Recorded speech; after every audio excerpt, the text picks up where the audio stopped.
Welcome to the program. This afternoon, the battle to save Ghana's polluted rivers has entered a critical phase as the Environmental Protection Agency has rolled out the first phase of its scientific water cleaning intervention aimed at reversing the damage caused by illegal mining. Described as the country's most significant restoration effort yet, the initiative targets heavily contaminated water bodies and is expected to set the tone for a broader national recovery plan. Well, the exercise is being launched in the eastern region at the Brim River site, where my colleague Carlos Coloni is joining us live with details on how this operation is unfolding. Carlos, tell us, how safe is the water in Brim as we speak right now?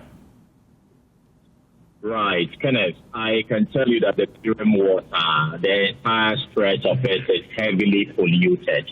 I mean, if you look at the places we've traveled from and to, the entire stretch is heavily polluted. But the portion where this ionic nanocopper technology has been applied, after 1 hour, we began to see some improvements in the color of the water. The heavy sediments appeared to be settling, and the surface of the water, you could touch it. And even some of the officials from EPA, the Ghana Standards Authority, Water Research Institute, all of them took samples, and some even drank it.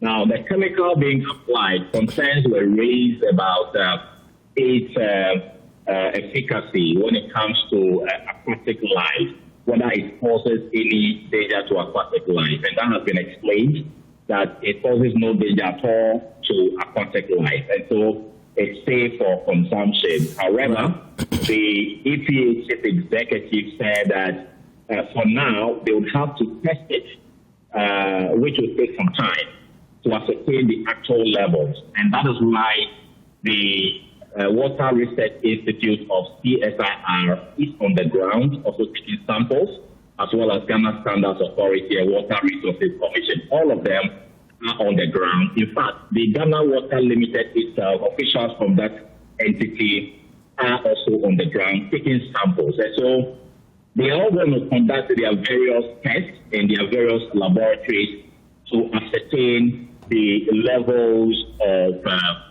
pollution and heavy metals in the water has been cleaned now, and then a report will be issued. Then from there, a statement will be made on the way forward. Right. Hence now, this one is actually a pilot phase which is being carried out on the Brim River in Sebi. So the EPA chief executive herself has been explaining the processes, and we can take a listen to it.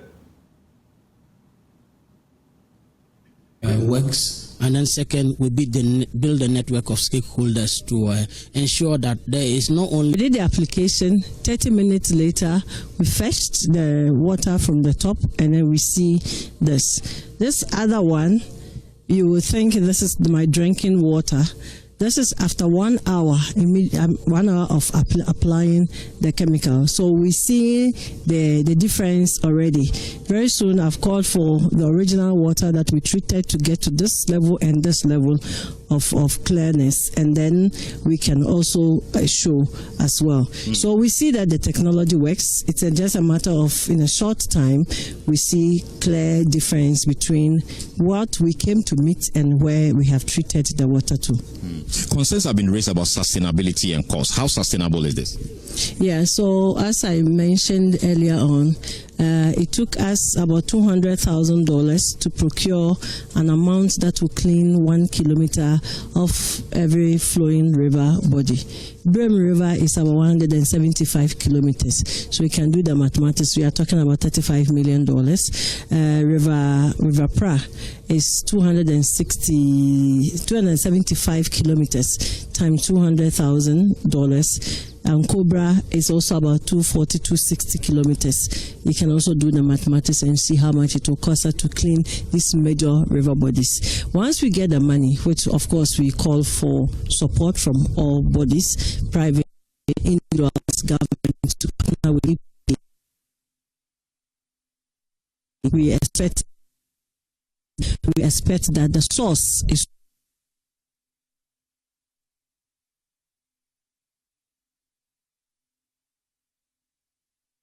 water onto the environment, both the water and the land. Enina ayefi pa nti Burkina River ni ya sebi ya de kwa lab akoye eho nhwehwem ahwese den na wom nti Burkina River na de enu ni na application na eduro na ye de begum no ya diversion kakra ye de gumu wi a ebesen flow ebegu Burkina River ni mu biem na aye cleaning na ye hwehwe no. I still have Carlos Coloni with me on the line. Carlos, do authorities believe this pilot can significantly restore the Brame and other affected rivers, or is this more of a long-term rehabilitation process, you'd say?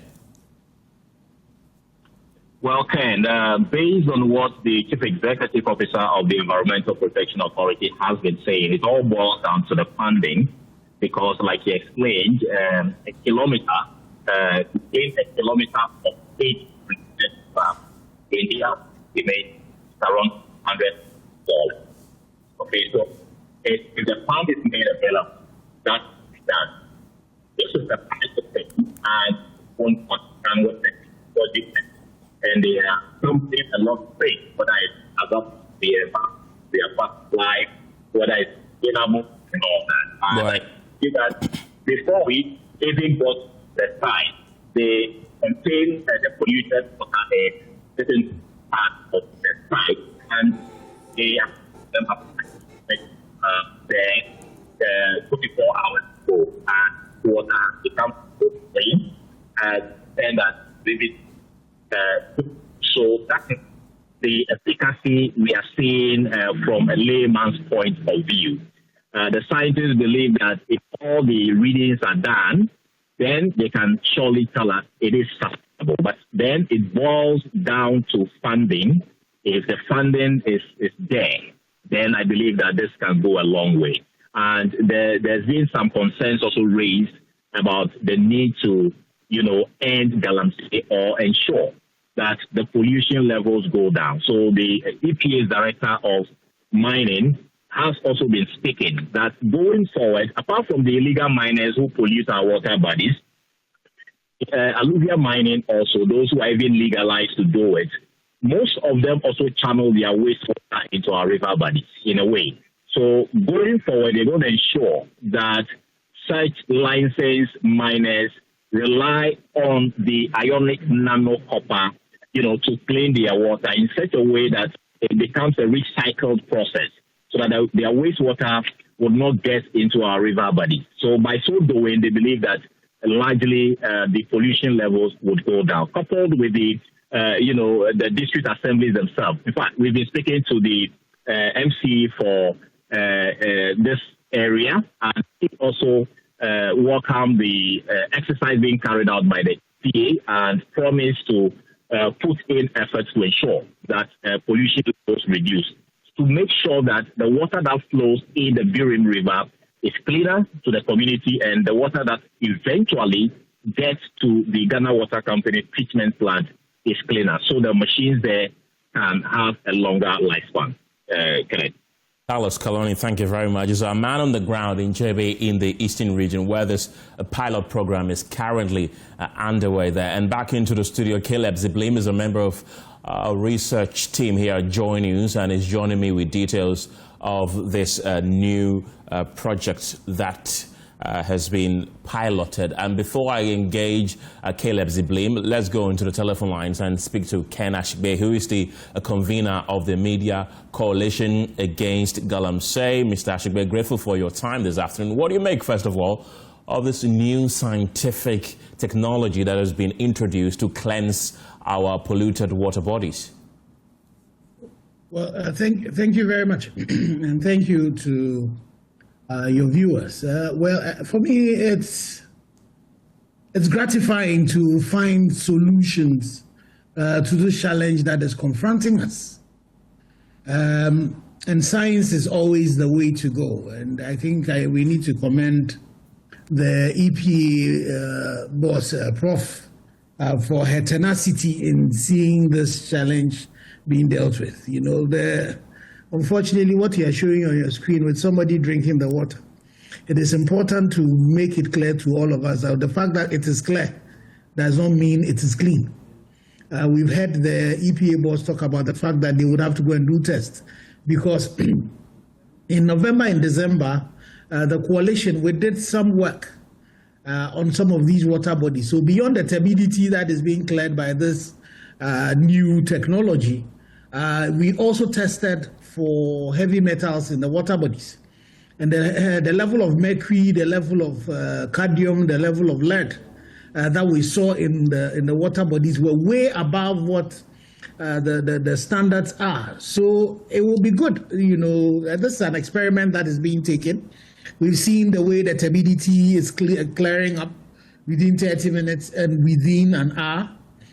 You know, so that's good. It will be good to also find out what then happens to the heavy metals that would be within the water bodies. And then you also would want to find out what the impact. I'm pretty sure that before this chemical should have been brought into this country, the impact on, you know, aquatic life and flora and fauna might have been tested. But it will be good within our contest to find out, because again, you know, these are ions, you know, copper-based substances. What's the reaction between it and any other, you know, metal that will be in the water? All of this we need to find out. So I think it's a process that has begun. But for me, the big thing again, and that I had a prof talk about the fact that they channel water somewhere, you know, and clean it up, and then it comes back to join the system. Because my question I was asking was that how are you going to treat, you know, a river that is flowing, but it looks as if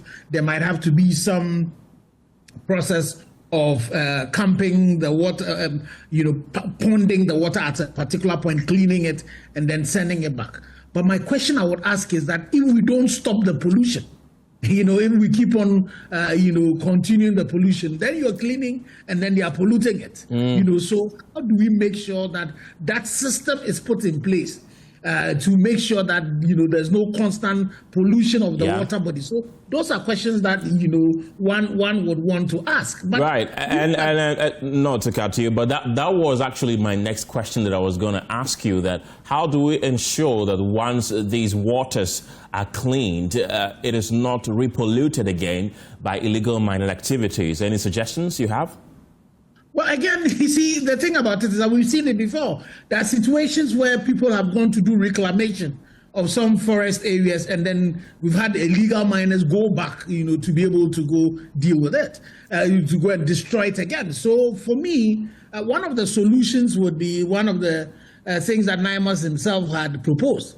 It would mean that, for example, in this particular area, you would need to be able to permanently station the NIMAS troops within this particular place so that they deal with them. But how, you know, this place that we're talking about, it's not really hidden, you know, it's not as if it's in some hidden place and all of that. So how is it that we had MCs who is the representative of the president, and this thing was allowed to go? How is it that we have police people who are in these communities and these things were happening? How is it that we had the NIB in these areas? So the people, the duty bearers would have to do their work. So if we really want to make sure that we're dealing with this, then we should be holding the MCE, the DCE for this particular area. The chiefs, you know, the Brim is quite close to Dochihine. Dochihine and his team would also have to come on board, supported by central government, supported by the district government, to ensure that these wrongs, you know, that we're doing to ourselves stop. Because we need to stop the damage so that once the cleaning is done, it will give the nature some time to regenerate itself. So holding people accountable as we're doing the cleaning is going to be an important thing. Look at the amount of money that we're talking about that we need to be able to carry out this particular exercise. The gold that was taken out of this area, how much of that has gone to the development of the people in the communities? You know, so to be able to deal with it, we need to ask His Excellency the President. A lot of the things that he said, you know, we need to do them, especially dealing with the politically exposed persons who are involved in it, and also holding the MCEs accountable, for the actions that they are taking. And again, that for me, if we don't do that, then we would just be wasting our time and our effort and our money. Would you then say that enforcement has been the weakest link when it comes to our fight against illegal mining? Well, yes, that's the bane, and it's the reason why some of us, would not drop off the call for, states of emergencies, for example. Right. Because you see, you look at this area that we're talking about, look at the level of degradation that has been done in these places. This is not a place that has been destroyed in just a few minutes or, a few days. It is taking a long time to do. But why is it that these things continue? I completely agree that we need to have the carrot and stick approach. Find a place and that's where responsible cooperative mining has its place. So for us at the chamber, for example, we're trying to come up with a framework that supports government to be able to do this.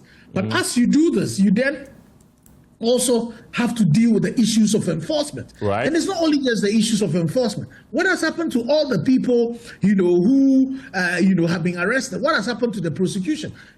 Prof herself almost lost her life. The attack that happened. What has happened to those people who, perpetrated those things? So we need to deal with the issues of enforcement.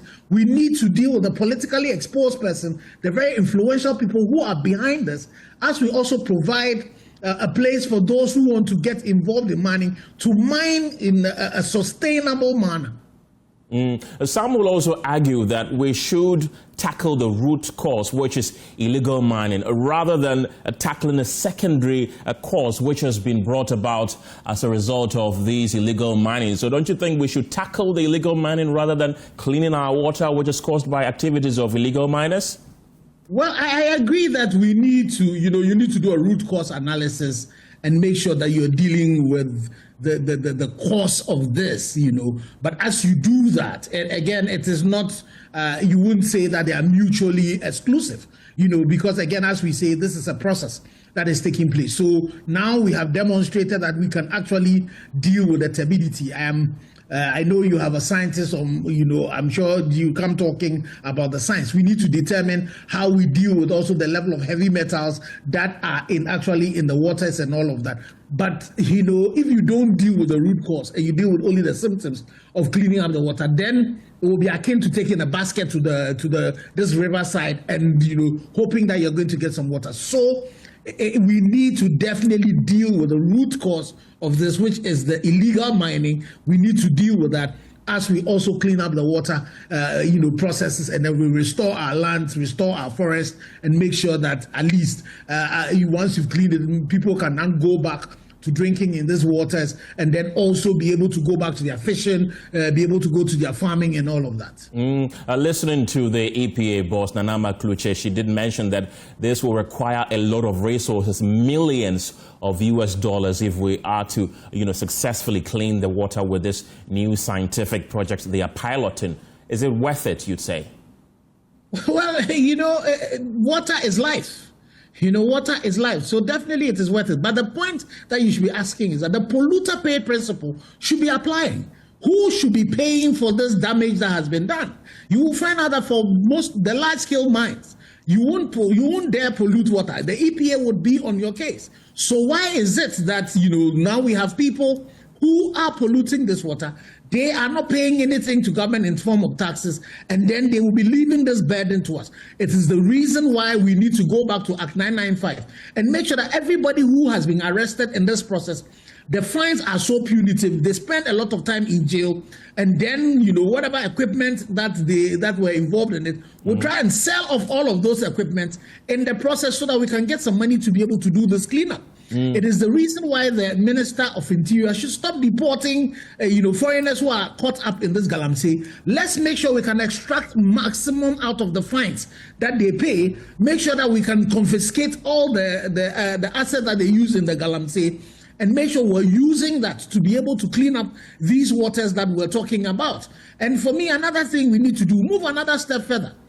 Any chief or any family land that has been used, you have allowed to be used in galamsey, you have not protested, it should be confiscated. When you do the reclamation, maybe we sell them off, and then whatever we'll be able to realize then goes into the process of, cleaning up this water. Not only that, amount of money that NIMOS themselves need to be able to police this, we've not been able to provide it. 150 million that is in the budget. I'm not too sure how much has been released to them.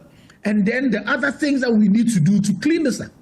Right. So we need money to be able to get this done. But the most important thing is that we need to stop the bleeding that, is being occasioned by the illegality that we are facing as a people. Right. You've actually answered my next question that I was about to ask you. I was about to ask you that with the EPA boss asking for funds from NGOs and benevolent Ghanaians, don't you think that the confiscated equipment from illegal miners should be sold and used to fund this project? But it appears you are on the same page. I think you're spot on. That's definitely what has to happen. That's why, for me, I would ask, Kenneth, that we should go back and check with the Chief Justice. We are supposed to have set up some specialized courts. How many of these cases have they dealt with? Because, you see, by the legal processes, when you confiscate, you need to go to court, get the prosecution successful, then forfeiture can be done. And then once forfeiture is done, then we can dispose of these assets and then be able to use the money to be able to clean up. Look at the state of what we're seeing. This is the brim.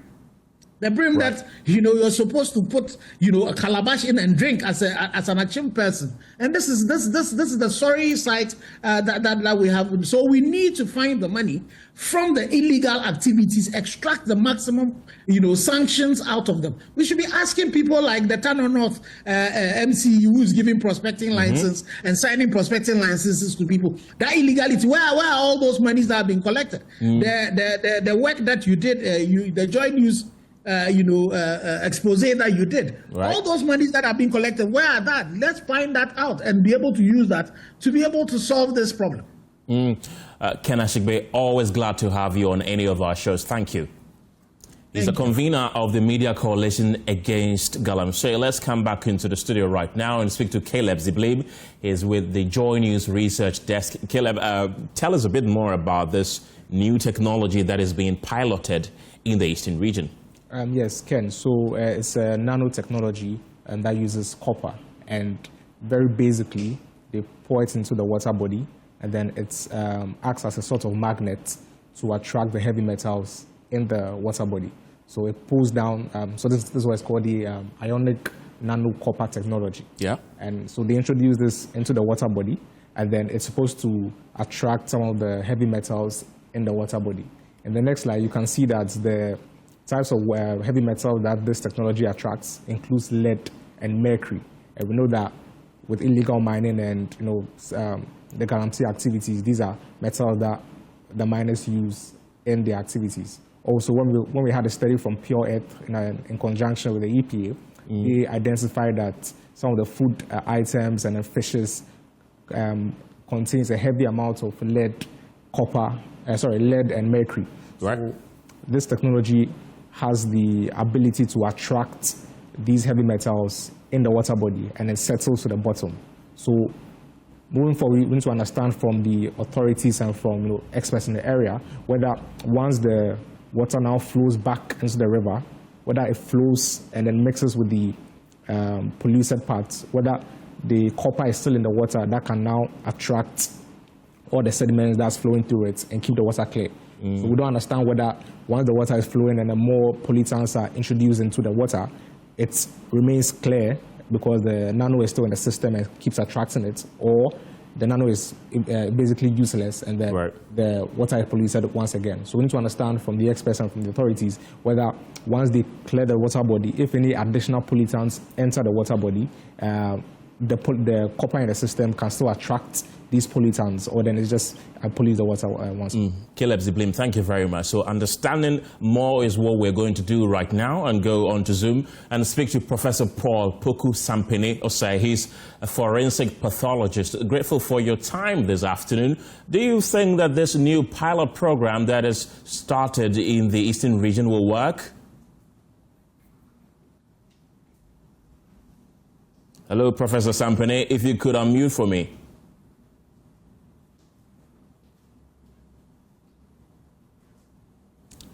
Do I have Professor Sampene on the line? If you can kindly unmute for me. Right, he's a forensic pathologist, Professor Paul Poku Sampene Osei. We want to find out from his expertise how this will work. Professor, I can see you right now, and I'll be grateful if you can unmute for me so that we can have a fruitful conversation, hopefully. Can you hear me? I can hear you much better. Yeah, that's fine. Right. Well, let me quickly, break this thing into simple terms so that the ordinary Ghanaian will understand whatever it is that we are doing, copper, nanotechnology, or whatever. What is a nano? First and foremost, we should look at nano, we should look at copper, the effect of copper, the importance of copper in the human system or in the environment. So all those things must be explained. And when we talk of nano, we are looking at 1 millionth of a metric. 1 billionth of a metric.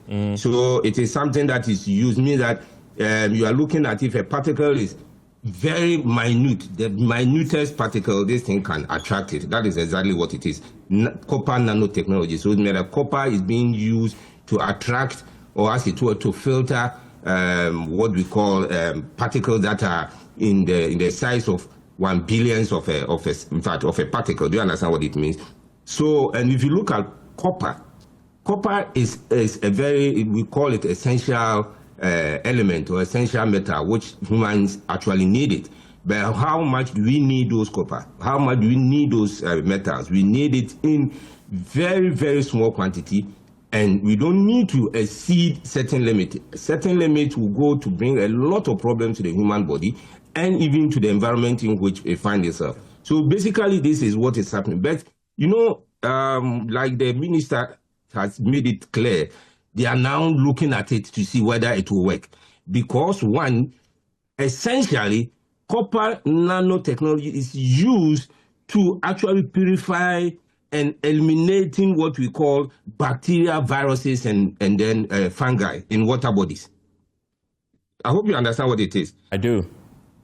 It's basically used for elimination of what we call filtration of or purification of bacteria, viruses, and fungi. And these what do we call it? These particles are in a nanometer. That is very, very small in size. And so that is where it is. You have to actually take note of.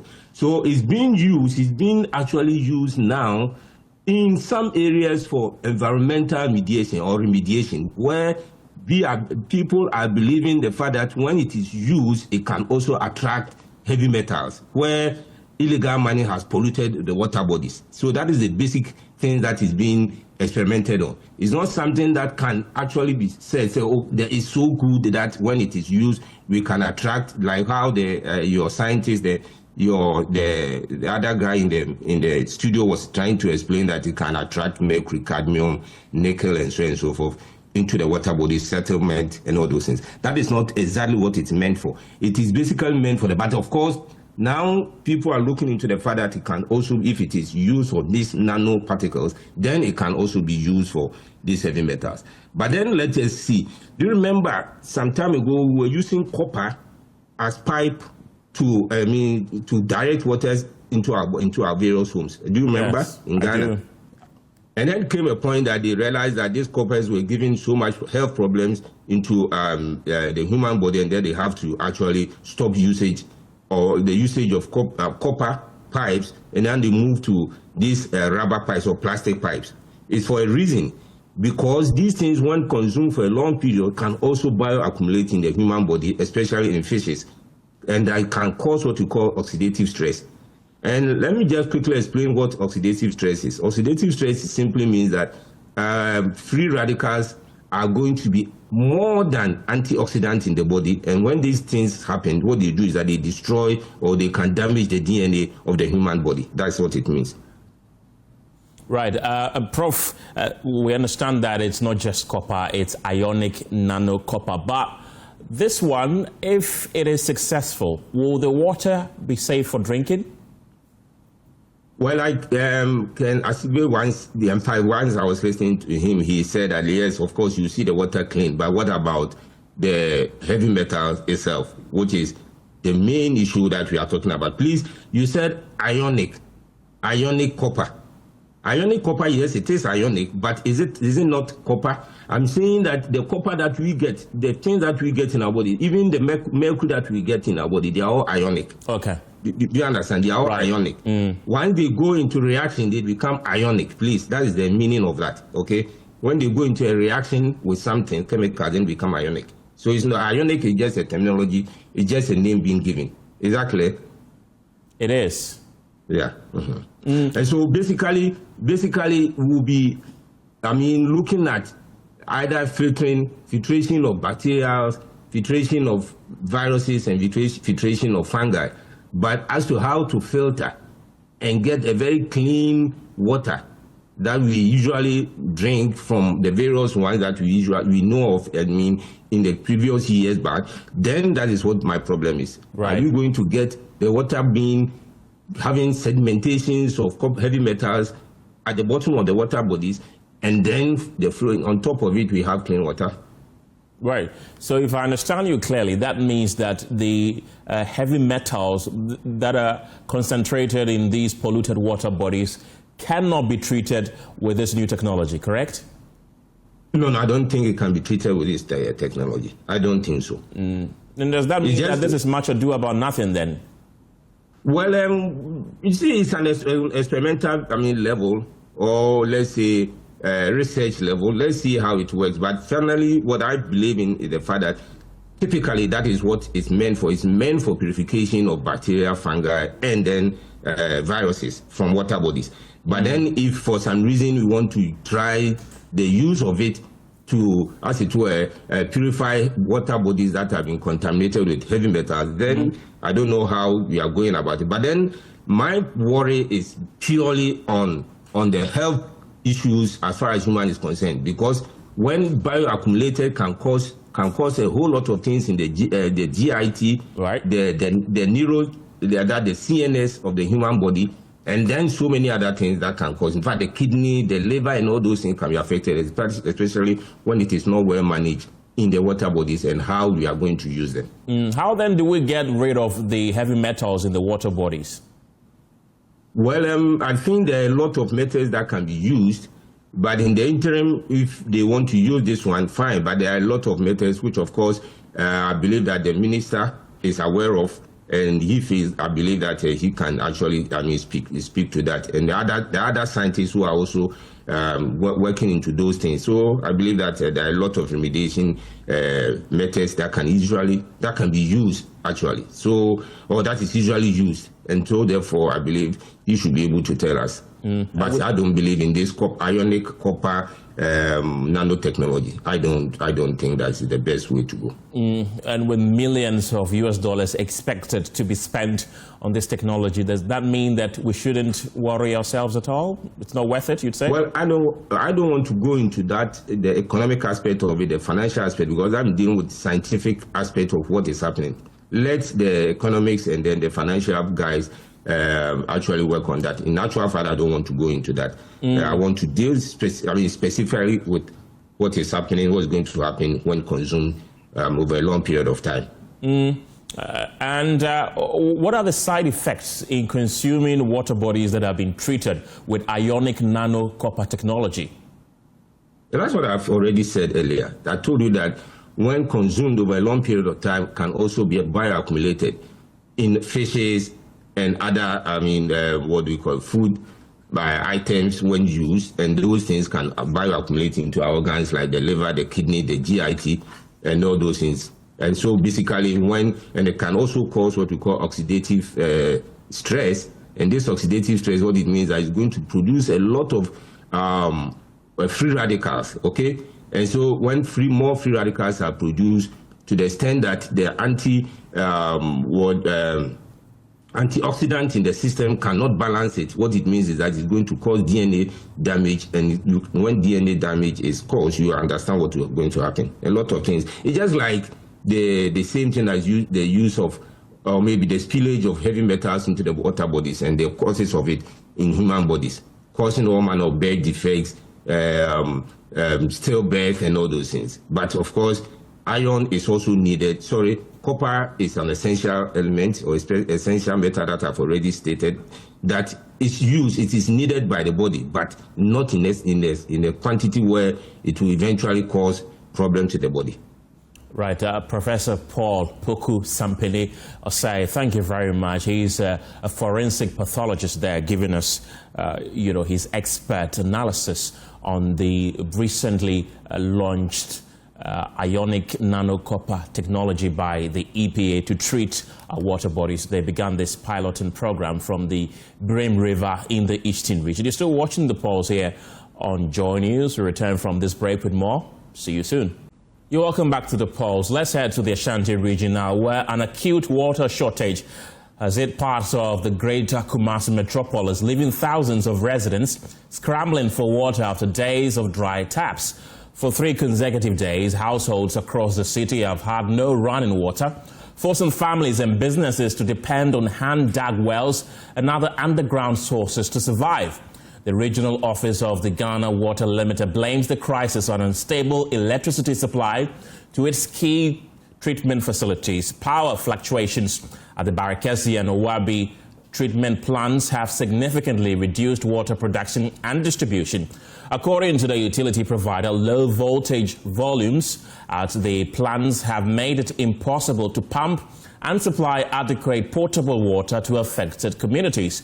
The Electricity Company of Ghana has linked the power cuts to localized cable faults and transformer challenges. We can now listen to some frustrated residents in Kumasi.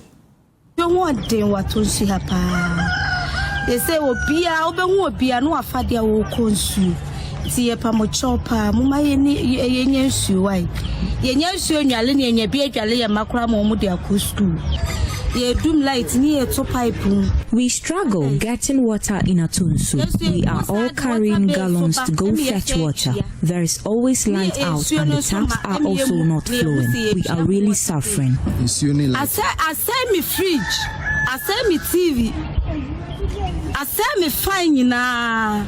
Sunday no hammer. From Sunday to today, the taps aren't flowing.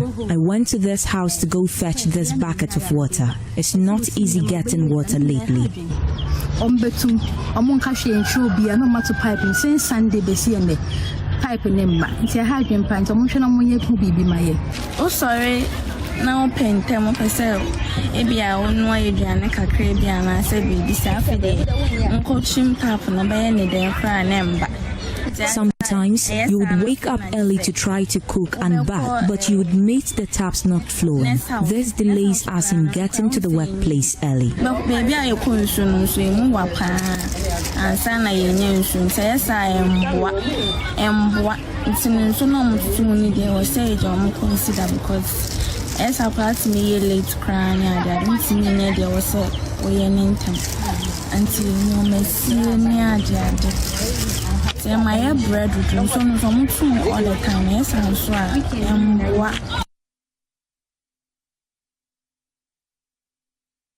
Emmanuel Bright Kweku has been monitoring the water shortage situation in parts of Kumasi and joins me for more. Emmanuel, tell us just how bad the situation is. Do the people have water now?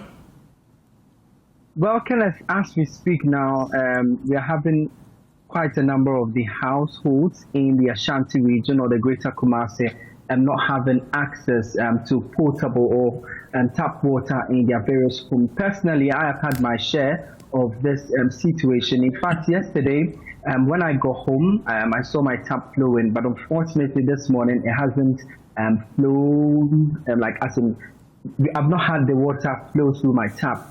And also, I've even called back home to find out from them, but they tell me that still the taps aren't flowing. So when it comes to Kumasi, you're having a session of the Atontu, the Amekum, and even Eija and other places, and still having this particular challenge.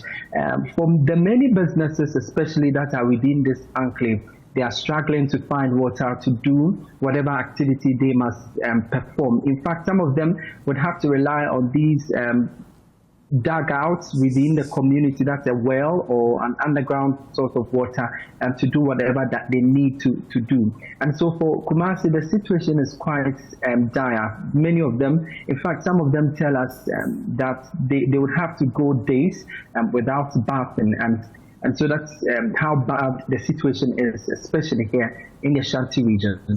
What reasons have officials of the Ghana Water Limited, who you have been engaging, been telling you?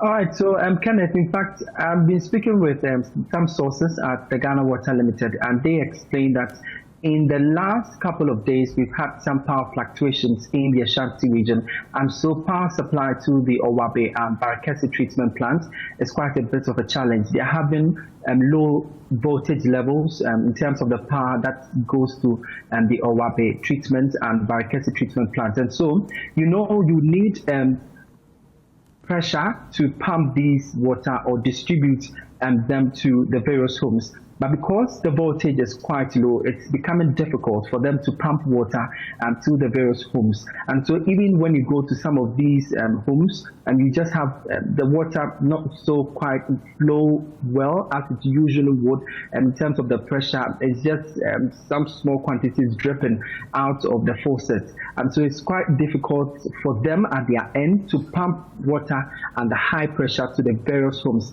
In fact, the ECG has been explaining that they've had a bit of technical challenges in the region, but as of yesterday, they are sure that this situation has been resolved. But as we speak now, the water situation here in the Ashanti region, you're having a lot more of the people struggling to find water, but we do not know whether, because the ECG says it has restored the water and the power situation in the Ashanti region, hopefully at the end of the Barakesi and Owabe treatment plants, we should have water flowing through the various homes.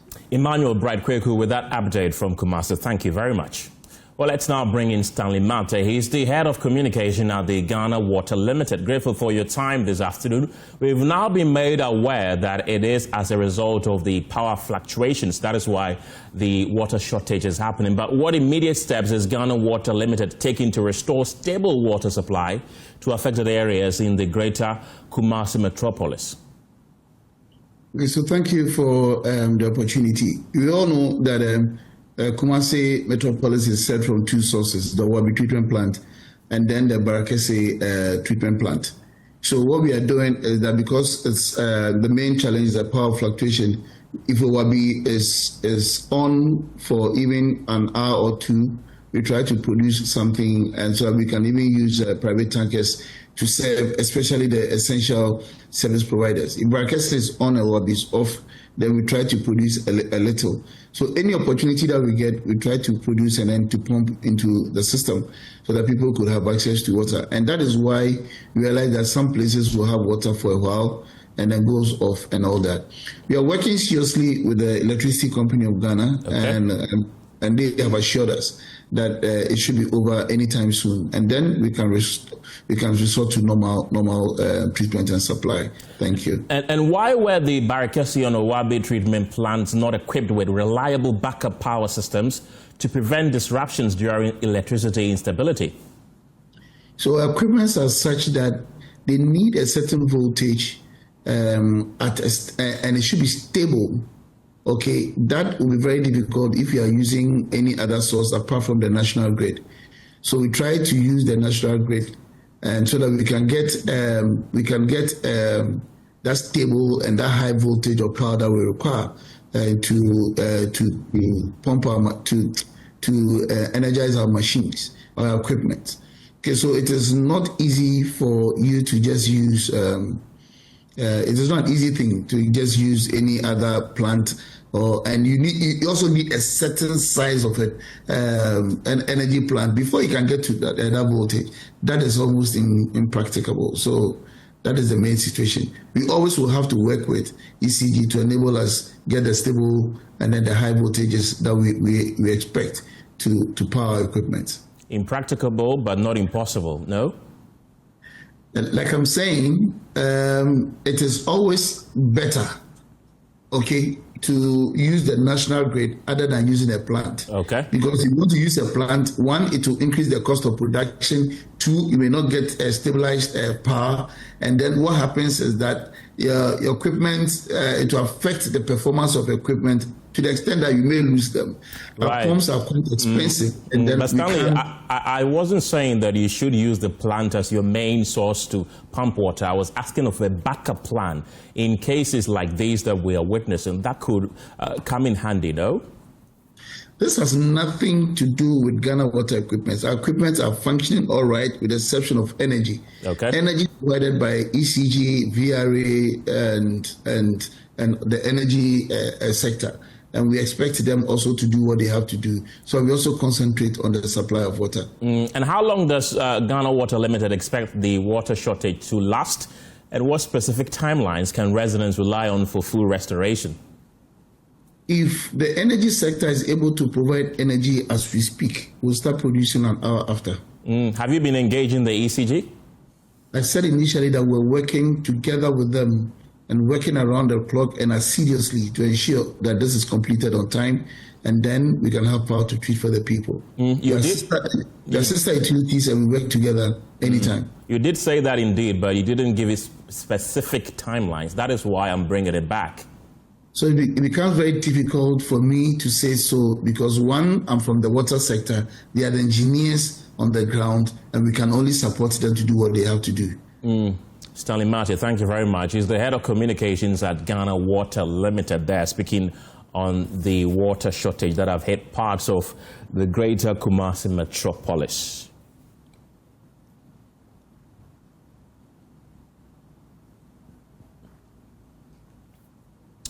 Well, let's bring you back to the Greater Accra region because less than a week after a baby allegedly was stolen at Mamprobi Polyclinic, is expected to be discharged today from Kolebu Teaching Hospital after doctors confirmed the child is now in good health. The baby was admitted after developing infections while in the custody of the suspect, who is currently in police custody.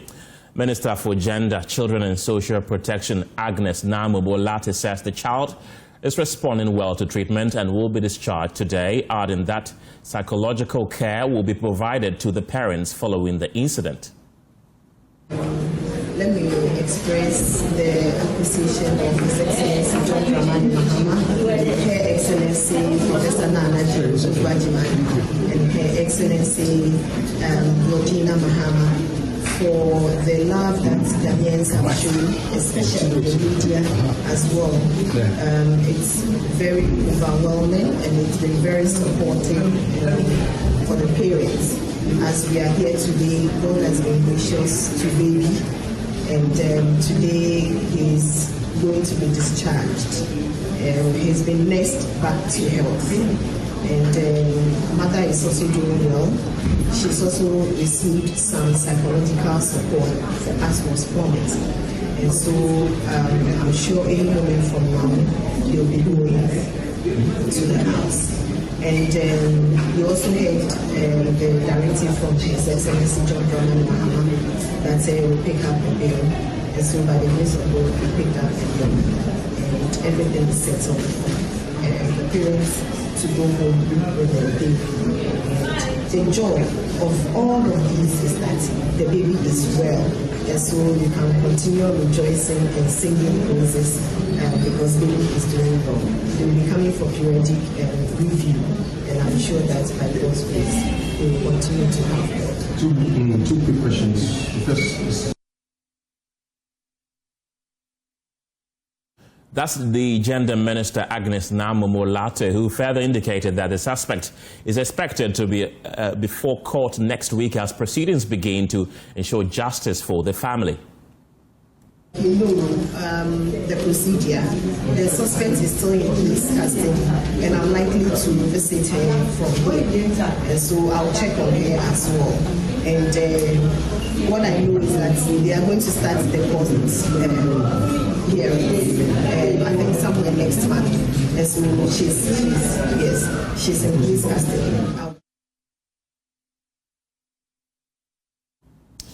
Transport Minister Joseph Nikpe has clarified that the renaming of Kotoka International Airport does not require parliamentary legislation, noting that the airport was originally named by decree in 1969. He said airports in Ghana have historically been renamed through executive instruments, citing similar changes in Kumasi and Tamale, and described calls for a bill to back the decision as unfounded.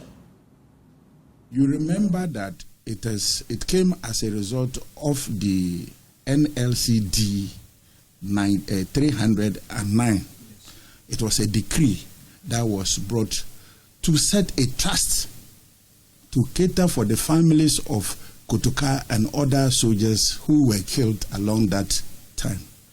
And it happened that he was killed at the forecourt of the airport. And so if you look at the decree, its intention was to set a trust to take care of the families of the soldiers who were killed.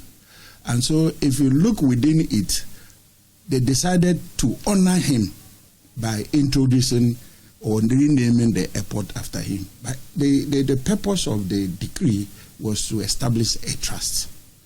Now, there was no any legislature in Parliament to operationalize it. And so there is no anything in it for Parliament to amend or Parliament to legislate. It was an executive order that was given to recognize somebody who was killed at the forecourt of the airport. And the rightful thing is for us to come to an executive announcement again that the name is reverted to its original name.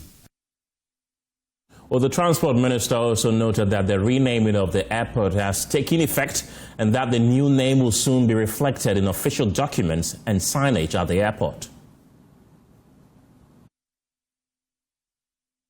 Now, over the days, you will see that Kotoka is undergoing some kind of rehabilitation and some kind of upgrade.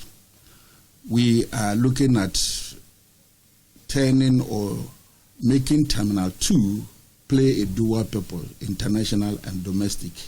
And so if you go to the Terminal 2 today, you will see work ongoing seriously.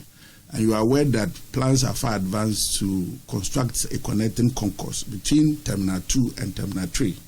All this would have brought some kind of renewal to the airport that will go along with these signages, these names, and all these things.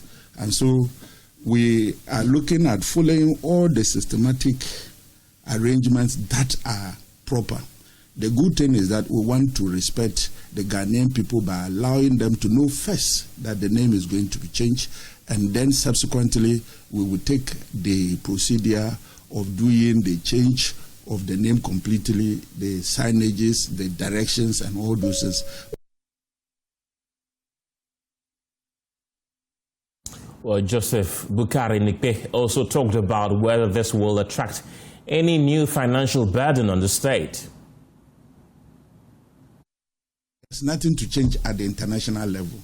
The only thing to change is the signages and the billboards that we have. But Kotoka, as a company, they already have the vendors who produce their letterheads on daily basis for them. So it's not a new contract. It's just a matter of Kotoka is now out. The same vendors who were doing their letterheads, their stamps, are the same companies to continue to now change. Just removal of Kotoka and it will be Accra. So what will be the cost there?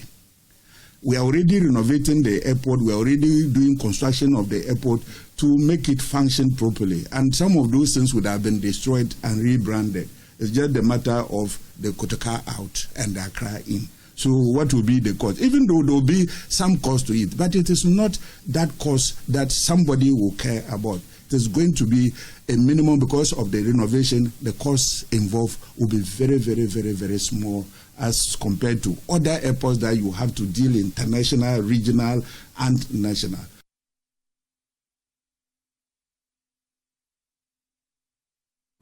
Well, still on the Transport Minister, he says that although there is no need for legislation for the renaming of the airport, it does not mean that the government intend to consider legislation now to ensure the continuity. Listen to his response to that question. As to have a legislation on naming of airports to be a holistic one, not only the Accra Airport, Accra International Airport alone. And so if the idea to government is that at this point we should look at how all our airports will be named, then that is not something that government can say no, or maybe we will not consider. It is worth considering, but at this point, we are not legislating to name airports. We have issued, like it was, a decree, and a part of the decree was to honor Kotoka, which they did to honor.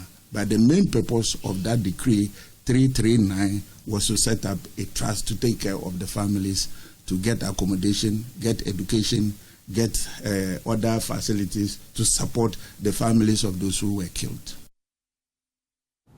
Well, let's take you to Parliament now, where the minority in the House has criticized the ministers for the Defense, Interior and Foreign Affairs for failing to appear before the House to update members on the tragic killing of 8 Ghanaians in Burkina Faso a week after the incident occurred. They described the situation as a clear security lapse by the ministers and the NDC government.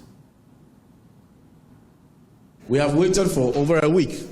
None of the ministers, Minister for Foreign Affairs, Minister for Defense, Minister for Interior, none of them had the courtesy to appear before us in Parliament to even update us.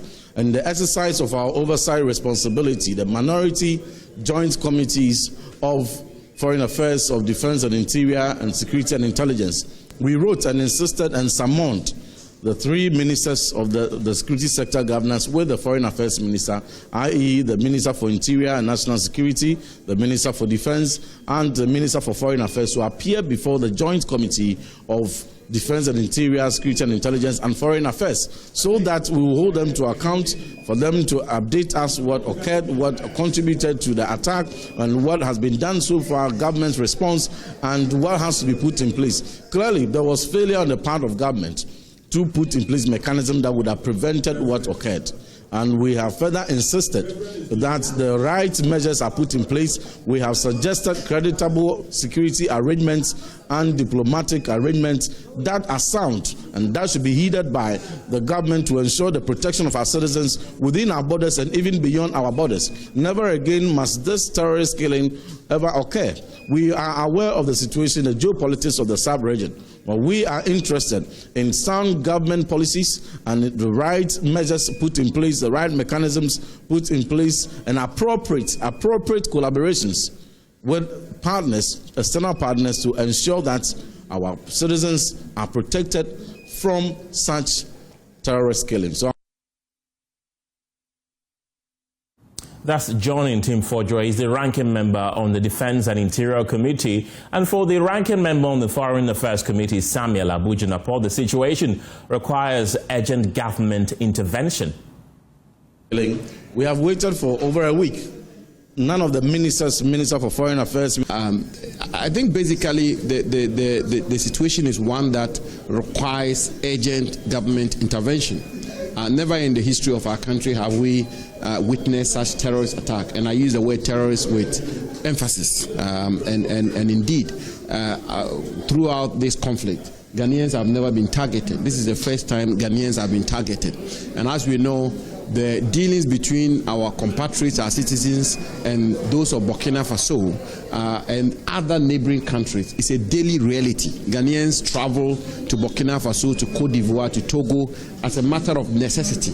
And therefore, in as much as that it's important for us to advise our compatriots to be mindful and careful as to where they go to, I think it's also important and it's incumbent on government to provide the necessary security and the necessary security architecture to protect Ghanaians. Some security experts like Kosienin, Bombande, Vladimir Chidansu and the rest have come out to indicate that this was a total failure on the part of our national security apparatus, and that to have Ghanaians killed in such cold blood through such terrorist attack, which has never happened before, even at the height of this conflict in Burkina Faso in 2018, is one that is very disturbing, which is why the minority have called for a bipartisan parliamentary inquiry into this matter. And I've also called for the reintroduction of the Accra Initiative, which was what the Akufo-Addo government brought to being, which ensured that we protected our compatriots in the 8 years of the Akufo-Addo administration, as well as the completion of the forward operating bases, which were started by the Akufo-Addo administration and which had been constructed and had been far advanced at the borders of our country, that the government should complete them as a matter of urgency. It is very disturbing that in this year's budget, not enough budgetary allocation was made for these forward operating bases to be completed, for us to saturate our borders with military personnel to be able to protect the territorial integrity of our country. It's most unfortunate that we've had this incident. We raised the right questions at the committee level. We made the important points at this joint committee, and we hope that the government will heed to the call that the minority is making. From Parliament, let's take you to the seat of government, where President John Mahama has announced that Cabinet will soon approve the National Agribusiness Policy to anchor the nation's drive towards adding value to its raw materials and boosting industrial transformation. Presidential dialogue with the private sector brought together captains of industry and the business community, ministers of state, CEOs of state-owned enterprises, and more. President Mahama in his speech said Ghana's economic transformation is a joint enterprise that government cannot achieve alone. He said equally, the private sector cannot thrive without a government that listens, reforms, and creates an enabling environment for businesses to succeed, and the dialogue is about resetting that partnership. President Mahama warns his government will treat trade-related infractions such as smuggling and the under-declaration of goods as economic crimes. He served notice public officers found complicit will be dismissed and prosecuted. Smuggling, under-declaration, counterfeit goods, and rebagging of inferior products are not minor infractions. They constitute economic sabotage. To stem this tide and protect our fledgling manufacturing sector, we will intensify coordinated border enforcement, treat trade infractions as economic crimes, dismiss and prosecute public officers found culpable, deploy technology-driven customs surveillance solutions, and rigorously enforce product standards. This government is determined to protect Ghanaian enterprises so they can thrive and grow. The president said he takes note of the Ghana Chamber of Mines' recent reports that says that Ghana is losing competitively in investments to Benin, Cote d'Ivoire, and Nigeria. He said areas like corporate taxation, electricity tariffs, and stable power must be looked at in the report. I take note of the Ghana Chamber of Mines' recent reports that says that Ghana is losing competitively in investment to Benin, Cote d'Ivoire, and Nigeria. There are many areas we need to look at as outlined in the report. Areas like corporate taxation, electricity tariffs and stable power, duties on machinery and equipment, and several other factors.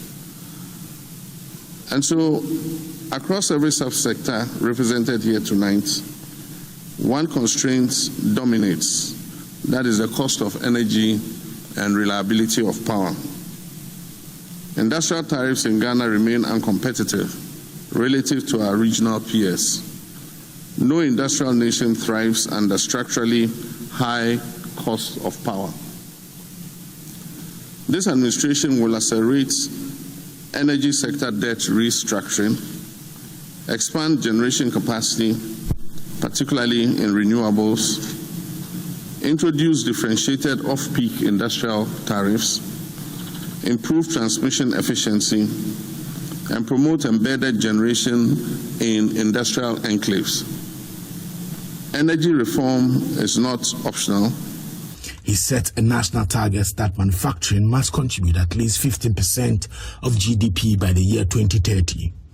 President Mahama said Cabinet will soon approve the National Agribusiness Policy to ensure value addition to Ghana's raw materials. The Cabinet will soon approve the National Agribusiness Policy to anchor our aim of value addition. Recently, wild fluctuations in the world cocoa market price have compelled us to take emergency steps to cushion our cocoa industry and protect our farmers. Measures have included a painful downward review of the domestic producer price. The current crisis in the cocoa sector compels us to urgently introduce reforms in the entire cocoa value chain. Reforms will include, amongst others, domestic funding for cocoa purchasing, expanded involvement of local licensed buying companies in cocoa purchasing, including the revamp of the produce buying company, expand value addition and processing of cocoa and other tree crops locally, automatic price mechanism that pays the farmer 70% of the international market price at prevailing exchange rates. Well, let's head back to Parliament, where the House has reconvened. Attend to emergency situation. Thank you, Mr. Speaker. By definition, Mr. Speaker, an ambulance itself is a bed. An ambulance is what we classify as a step-down unit. The cart in the ambulance can be considered a bed. So in such cases, a patient can be treated in the ambulance. Yes.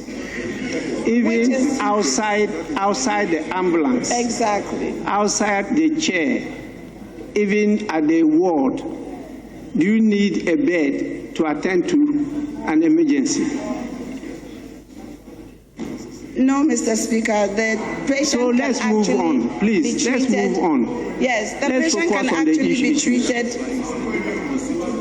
That is why we have constituted a committee to look into it, and that is why, Mr. Speaker, we are retooling the ambulance service because they need to have the proper equipment in the ambulance, Mr. Speaker. It is not just the bed.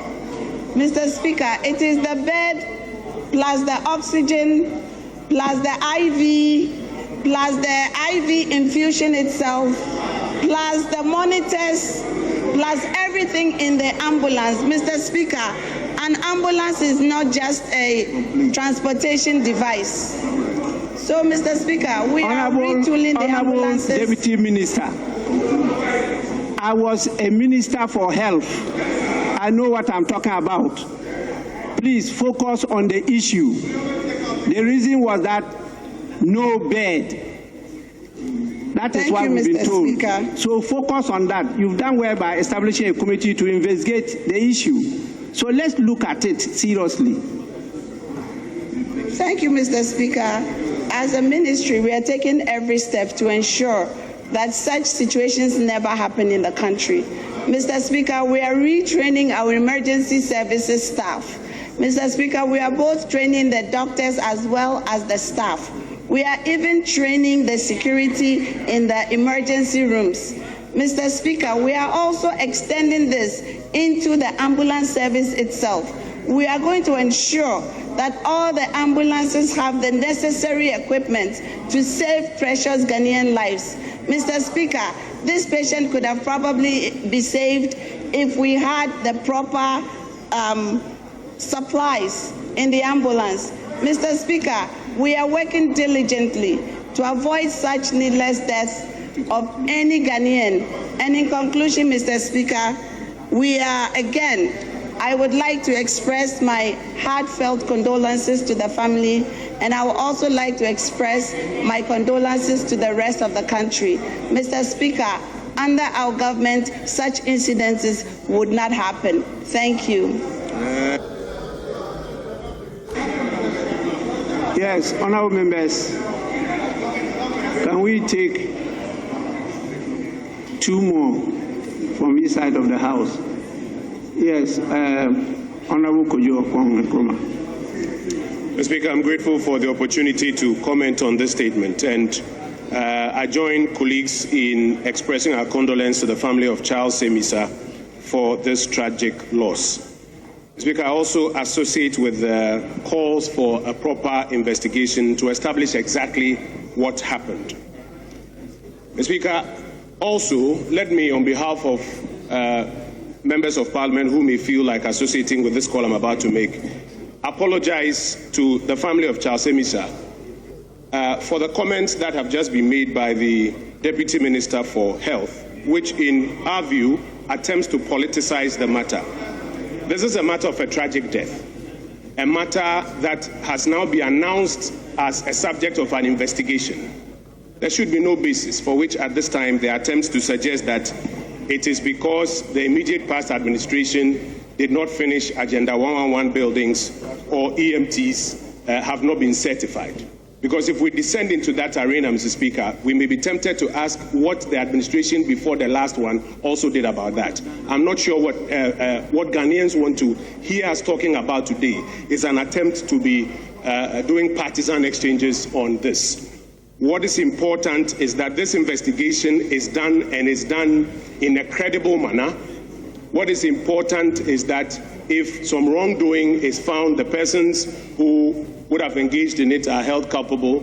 And more importantly, Mr. Speaker, is an assurance that going forward, the emergency health processes that should take place in our health facilities across the country are very strongly observed. But, Mr. Speaker, this happened in a very urban area where medical facilities are available, where medical personnel are unavailable.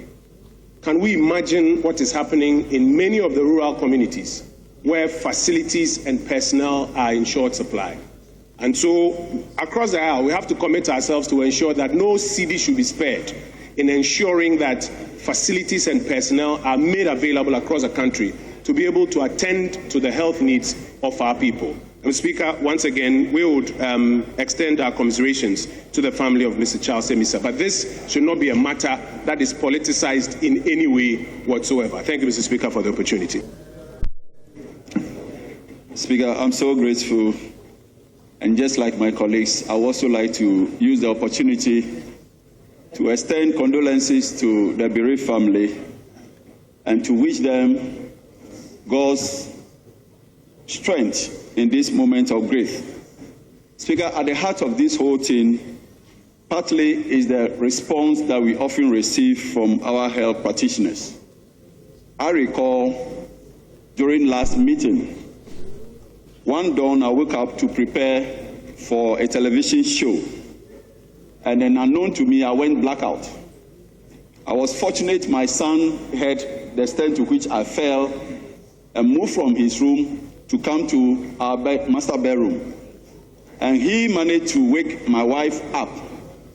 They lifted me to one of the foremost health facilities in this country.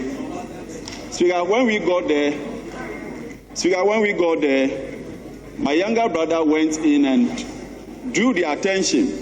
They just told him, send him to another place. Speaker, it took my wife to tell them that the man lying in there is an MP. Then the rush in came. So the kernel of this issue sometimes is the discrimination by these professionals. And the discrimination they offer tend to make you and I, Speaker, be victims before the general public. I listened to one of the airwaves, the radio stations this morning, and none of us was spared. Speaker, not even yourself. The public holds an erroneous view that we are not doing much. Meanwhile, we are doing at least the best we could under the circumstances. But the response that comes from our practitioners, some of them, leaves much to be desired. And that is what we must focus on. Speaker, I think that the next thing for me has to do with the fact that we have overly concentrated our health facilities in Accra.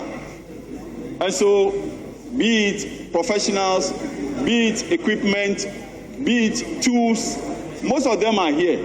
So everything that happens in the 15 other regions must come to Kolebu, must go to UGMC, and so it makes these professionals also overstretched. And so government must relentlessly look at that angle. I am happy and delighted to know that at least under the administration of His Excellency John Dramani Mahama, his first tenure, he has demonstrated unyielding commitment to expanding some of this infrastructure. It's not enough. We must admit that we need to do more. And we must encourage the public along that we are not the kind of ruling class that always takes interest in going to London, Germany, America, and all other places to seek treatment. But then we are doing our bit, and we must win their confidence. This issue must not be left to go unchecked. I thank the ministry, I thank the government for instituting swiftly an investigation. The outcome must be brought on time, in real time, Speaker, so that we take decisive steps to ensure that this doesn't rear its ugly head. Speaker, I thank you so much for this opportunity. Yes, Honourable Member. Thank you, Mr. Speaker. And I would like to commend the maker of the statement, Osahime Alexander Afenyomakin, the minority leader, regarding the passing of Charles Amisa. And let me also express my deepest condolence to the family of Charles Amisa. Mr. Speaker, it saddens my heart. Why? Because just about 3 months ago, in my constituency, when I was called by the police commander, there was an accident that happened on the Kumasi-Tamale Highway, specifically between Nkenkenso and Akumadan. Right away, we were told some people had passed, so we had to rush to the hospital. I'm happy to commend the director of the hospital, Mr. Speaker, because the facilities there is not enough. Patients were being treated at the outpatient department, and they had to improvise. Mr. Speaker, any one of us could have a cardiac arrest, and it will take between 3 to 5 minutes. If we are not safe, we could pass. And as such, our healthcare system should have a robust protocol that we use in managing health crises or emergencies. We shouldn't have excuse for a life to be lost. That is why His Excellency, the former president, said we know how to bring back the economy, but we don't know how to bring back life. Any single life that is lost can never be brought back. And this is not a time as a house to debate, but this is a time for us to improve on what the previous government started. If the previous government started constructing hospitals, Mr. Speaker, we should help. The case that I'm referring to in Kinkenso, Mr. Speaker, because of that, they don't have emergency unit, and I'm using the small common fund, the 5% allocated, to build a small emergency unit to support the system. Mr. Speaker, there's no way one can say the facilities you have in Kolebu, you have that same facilities in a village in my constituency. But there are protocols with which healthcare systems should have, and the staff should be well trained and to understand what time should you refer.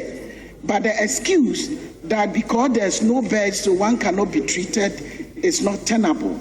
And I believe if, for instance, our ambulances are not running, what is the government doing to make sure we can maintain these ambulances and make sure that they are fit for purpose and make sure that they are working, Mr. Speaker?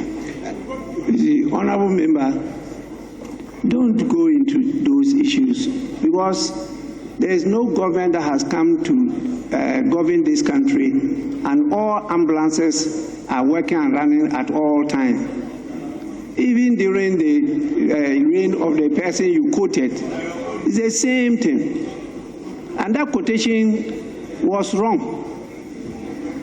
Please, when you lose an economy, you lose lives. You don't know that? So when you say you are bringing back the economy, you know how to bring back economy, but you don't know how to bring back lives. The time you've lost the economy, you've lost so many lives that you can't bring back. Please. let's address the issue, what is confronting us now, and stop the politics.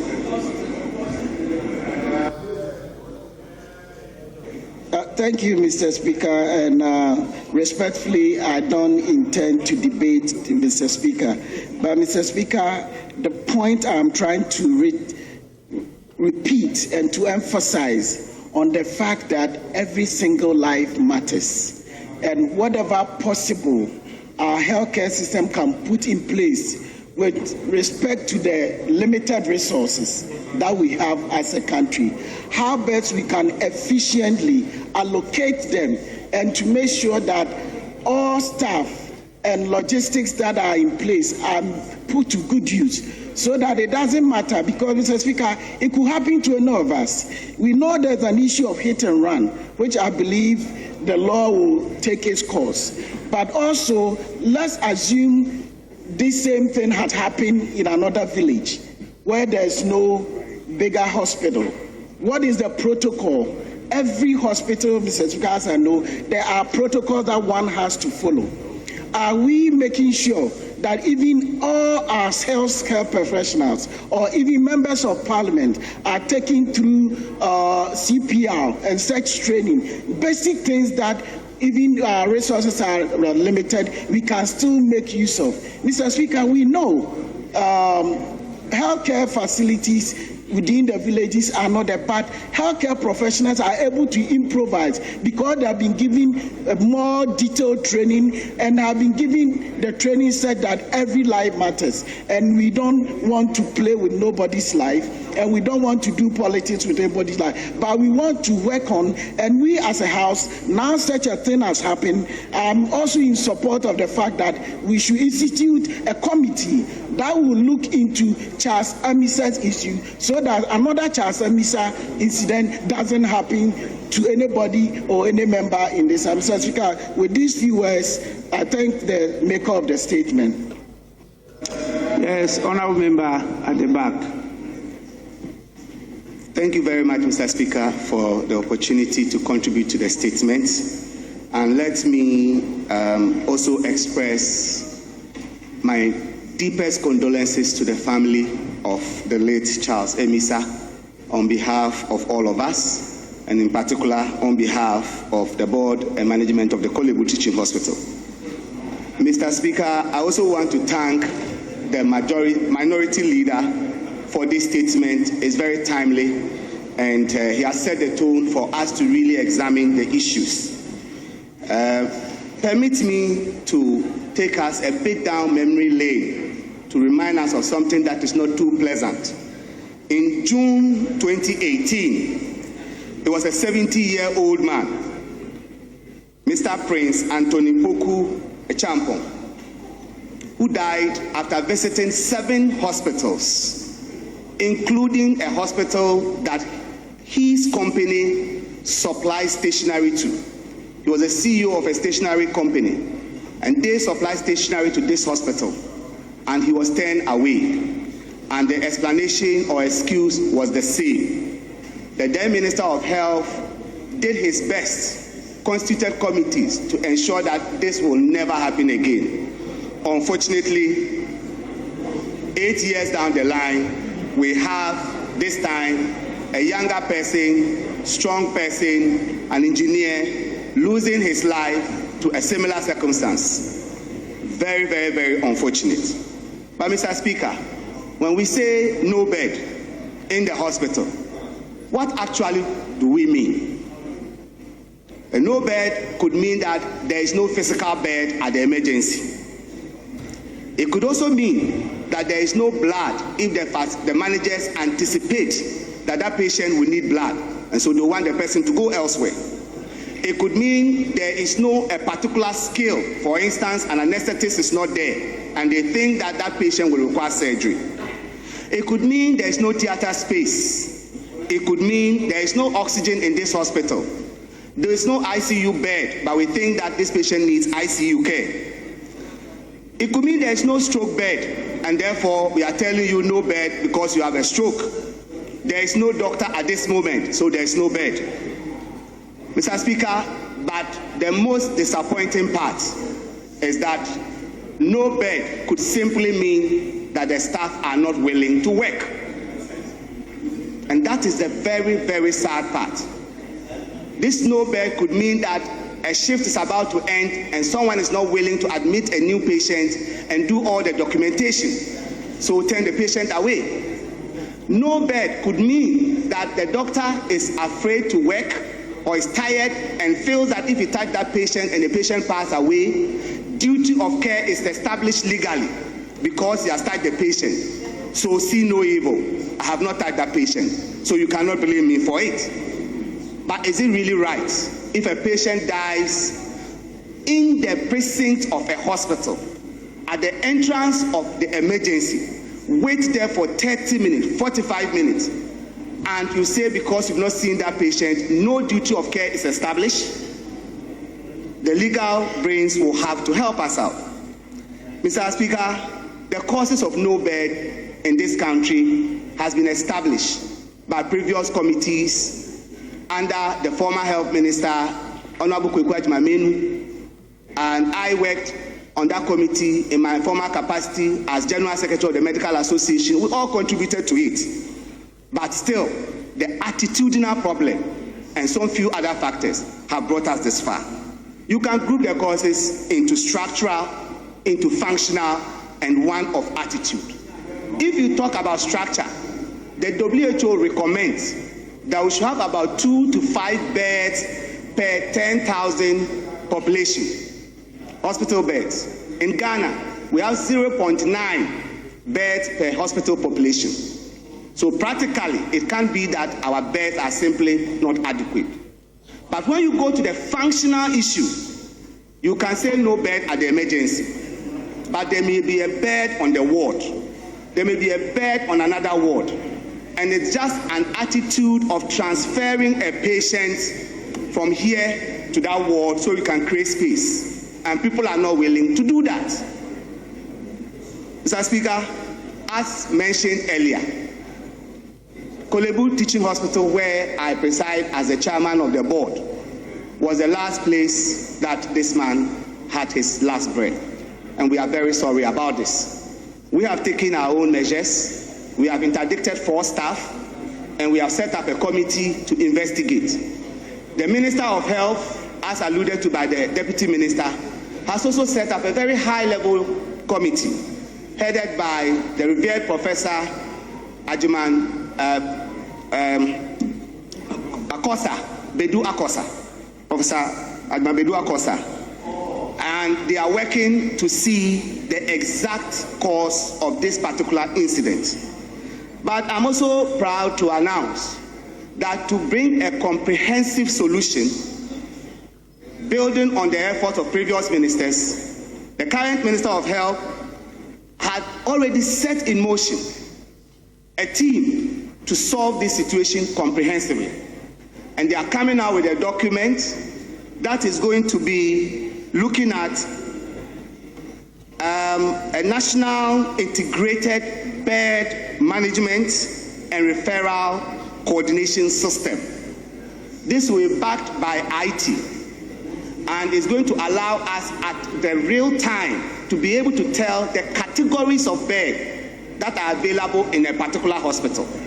Whether you don't have stroke bed or ICU bed or bed for a pregnant woman or for a child. This work has been ongoing. It is unfortunate that while it was in its final weeks, this incident has happened. And the minister has asked the group to quicken up their work so that he can make a major announcement on this to bring a comprehensive change that would help us. It will rope in the ambulance service so that when the ambulance picks a patient, they don't ask the patient or their relative or a doctor in a small private hospital, can you tell us which hospital is willing to accept this patient? This is the current situation. I've had calls from a lot of colleagues here. They need a patient moved to Kolebu, and their response will be that there is no bed at Kolebu emergency.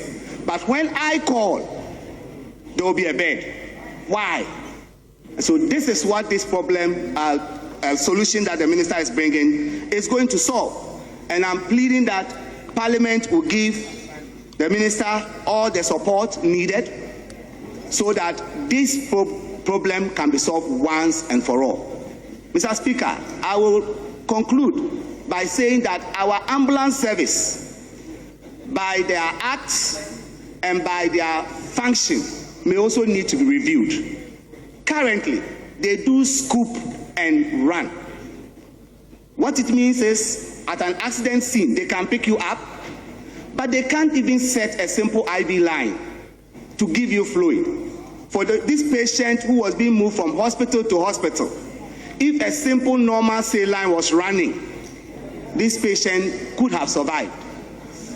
The minority leader mentioned his BP at the beginning. At Kolebu, when they checked the BP in the ambulance monitor, it had come down to 84/56. That is someone who is just about dying.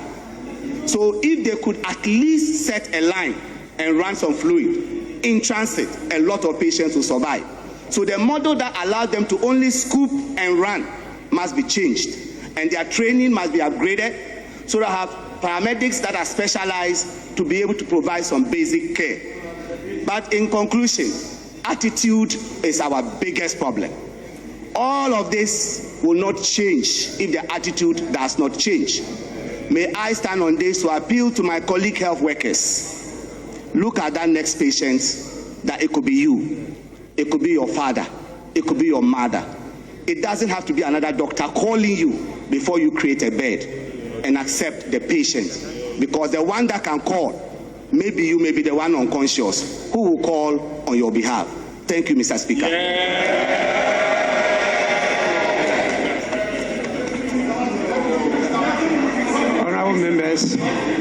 Honorable members, I think leaders want to contribute. Okay, Honorable Habib.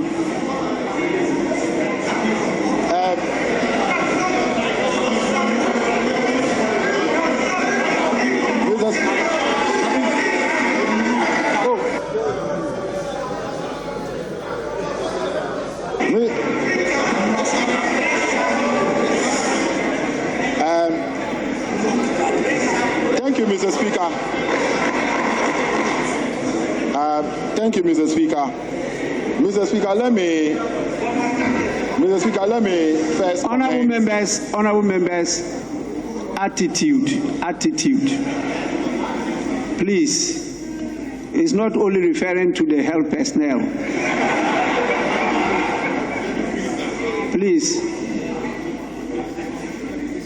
let's allow our leaders to make their contributions. Yes, thank you, Mr. Speaker. Mr. Speaker, let me first of all commend my colleague. Listening to him, he spoke with patriotism, with a deep knowledge of the sector and professionalism. Mr. Speaker, he is actually the Deputy Minister of Health who never was. And Mr. Speaker, listening to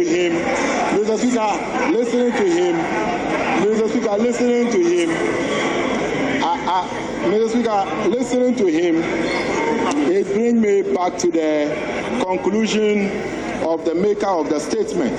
The maker of the statement concluded by saying that if a young man can be carried from one public hospital to another, refuse every door until he dies, then the social contract is broken. None of us is safe, not the rich, not the poor, not the politician, not the ordinary citizen.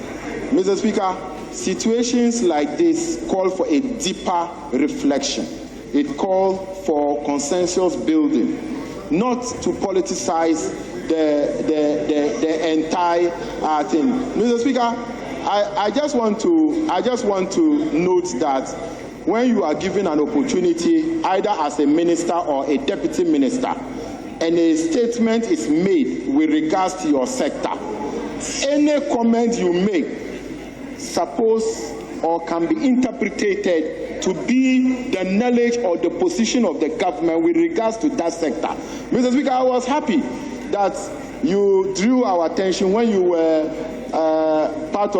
when you were the minister responsible for health, having been part of the three wise men and then being made the Minister of Health. The number of ambulances that we even have in the country was somewhere around 57 when you were Deputy Health Minister. So I want to call the Minister, I want to call on the Deputy Health Minister and the Minister that when statement of this nature is made on the floor, we should not always be happy or be in a hurry to politicize the whole issue. It is very sad that if you go into an emergency ward, you'll be told that there is no bed, and for that matter, you will lose your life.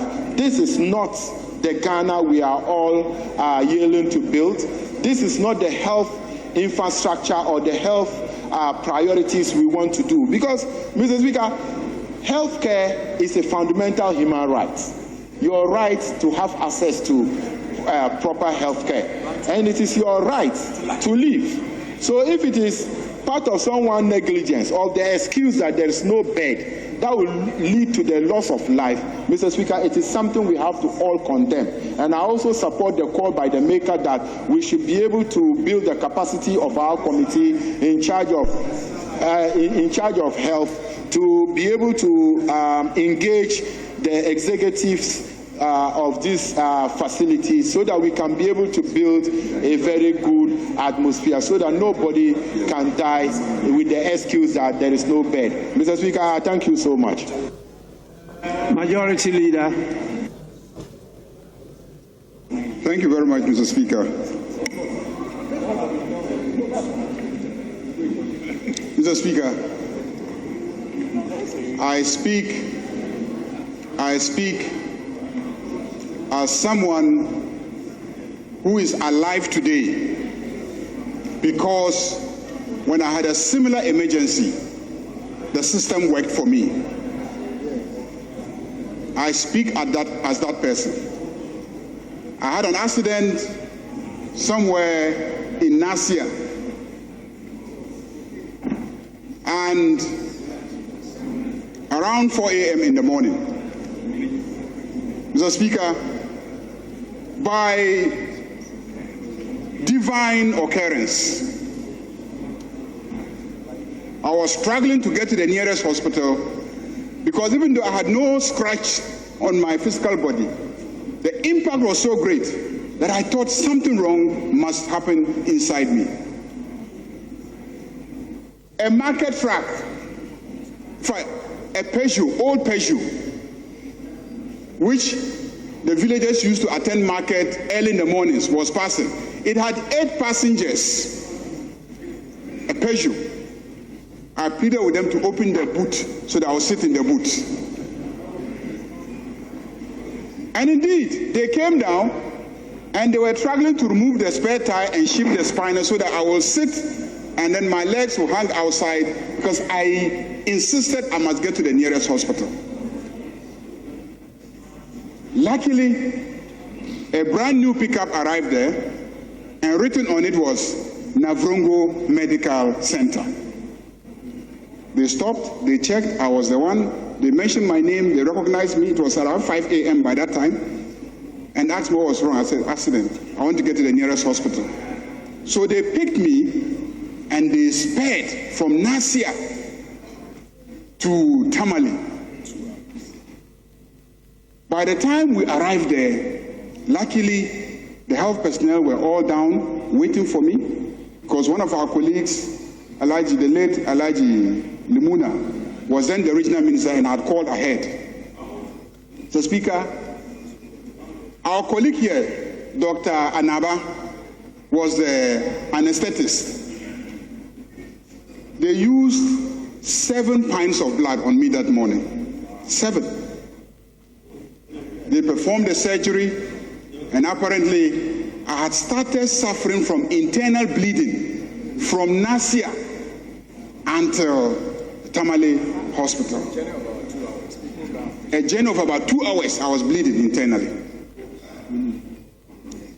The doctor said if they had delayed for 30 minutes,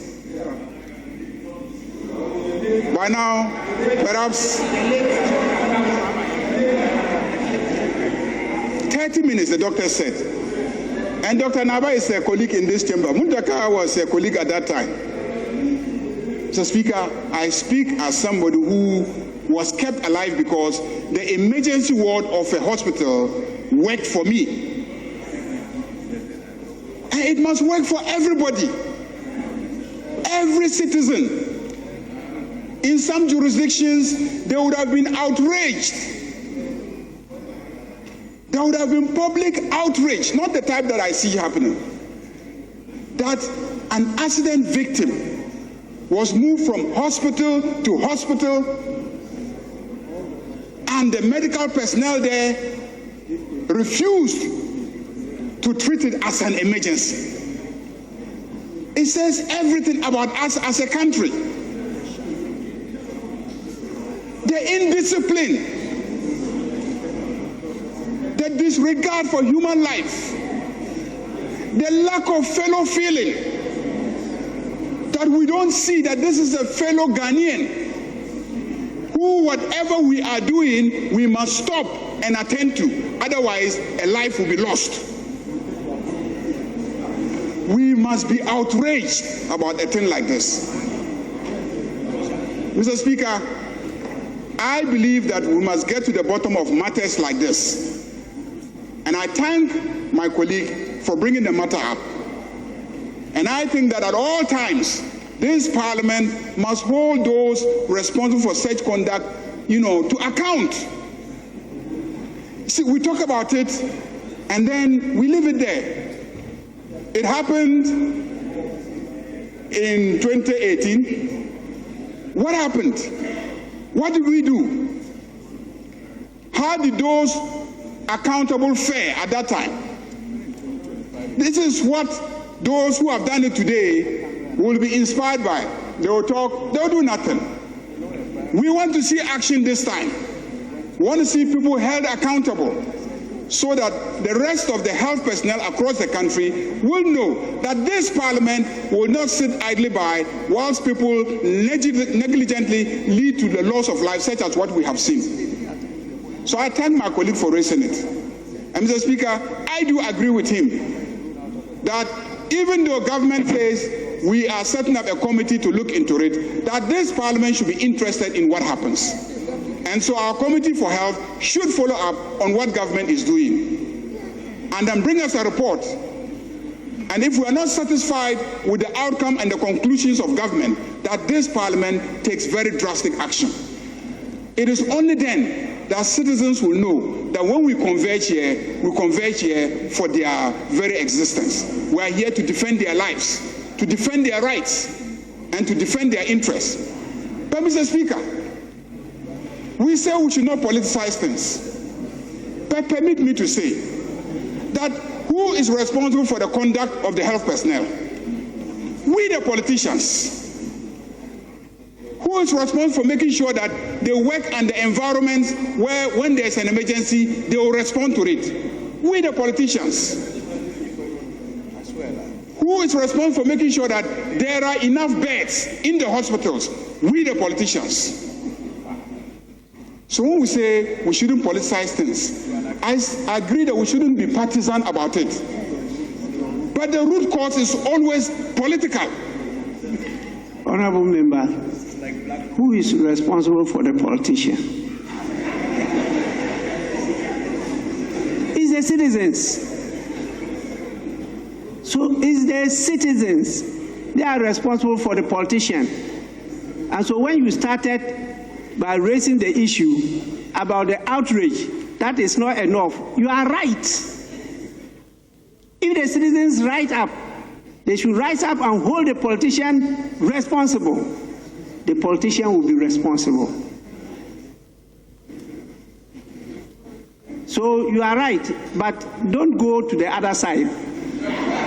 Move in that direction. No, Mr. Speaker, the point I'm trying to make is that whatever is happening out there in the hospitals, whatever the attitude of the doctors and the nurses and the medical personnel, whatever the level of deficiencies in terms of the infrastructure, we in this chamber, as the politicians, as ministers, as members of parliament, we are responsible, ultimately, because they voted us into office to deal with it, to deal with that problem. Are we doing that? Are we holding them accountable? Are we providing the infrastructure? Is the budgeting done properly? So, Mr. Speaker, I do agree with you that, the citizens put that in place, but exactly why they have put us there is to deal with these problems. So I want to thank the maker of the statement. I agree that there should be outrage. I agree that they should look into it. I also agree that Parliament must have an interest in the outcome of whatever investigations have occurred. Let me conclude, Mr. Speaker, by expressing my most sincere condolences to the families of the bereaved and to also express our disgust, our shame, and our utter embarrassment at the conduct of our medical personnel. Thank you very much, Mr. Speaker. Honourable members, I want to congratulate you for setting the pace for a national discussion of this matter. This is a very important issue, and I totally agree with you that we should not just leave it at the level of the ministry or the Kolebu Hospital. This House should take keen interest in what happens.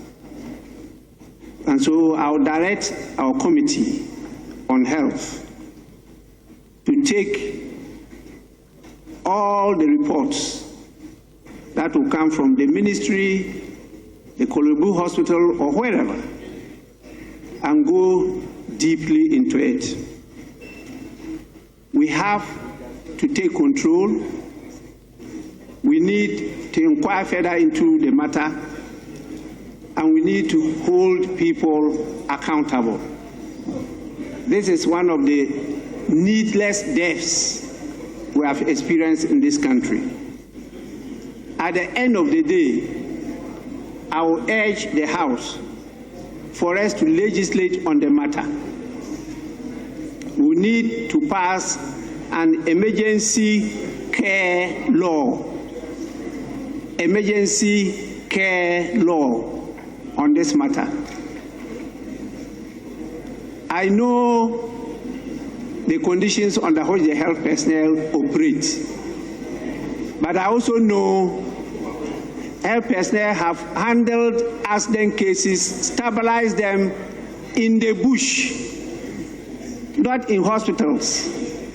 Patriotic health workers have done that, and people have survived through that.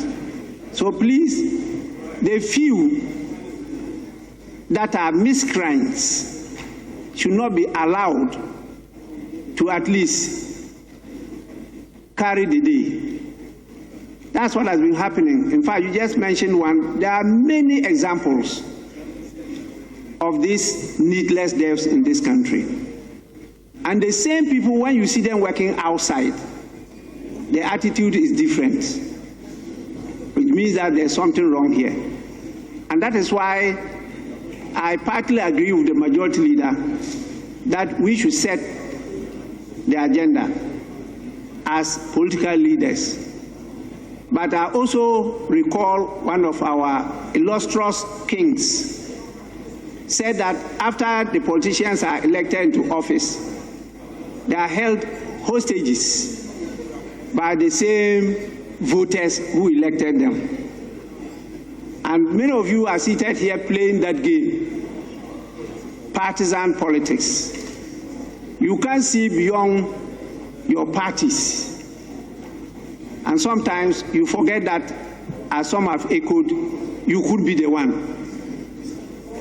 Please, so the chair of the Committee on Health, the ranking member, please carry your members along, work on this matter. At the end of the day, the minister responsible for health, together with the committee, will have to come before this House. Then we can take that opportunity to legislate on the matter and try to bring finality to these needless deaths in our country. With this, I thank all of you for your contribution. I'm told that we have another very critical statement coming from the Minister for Lands and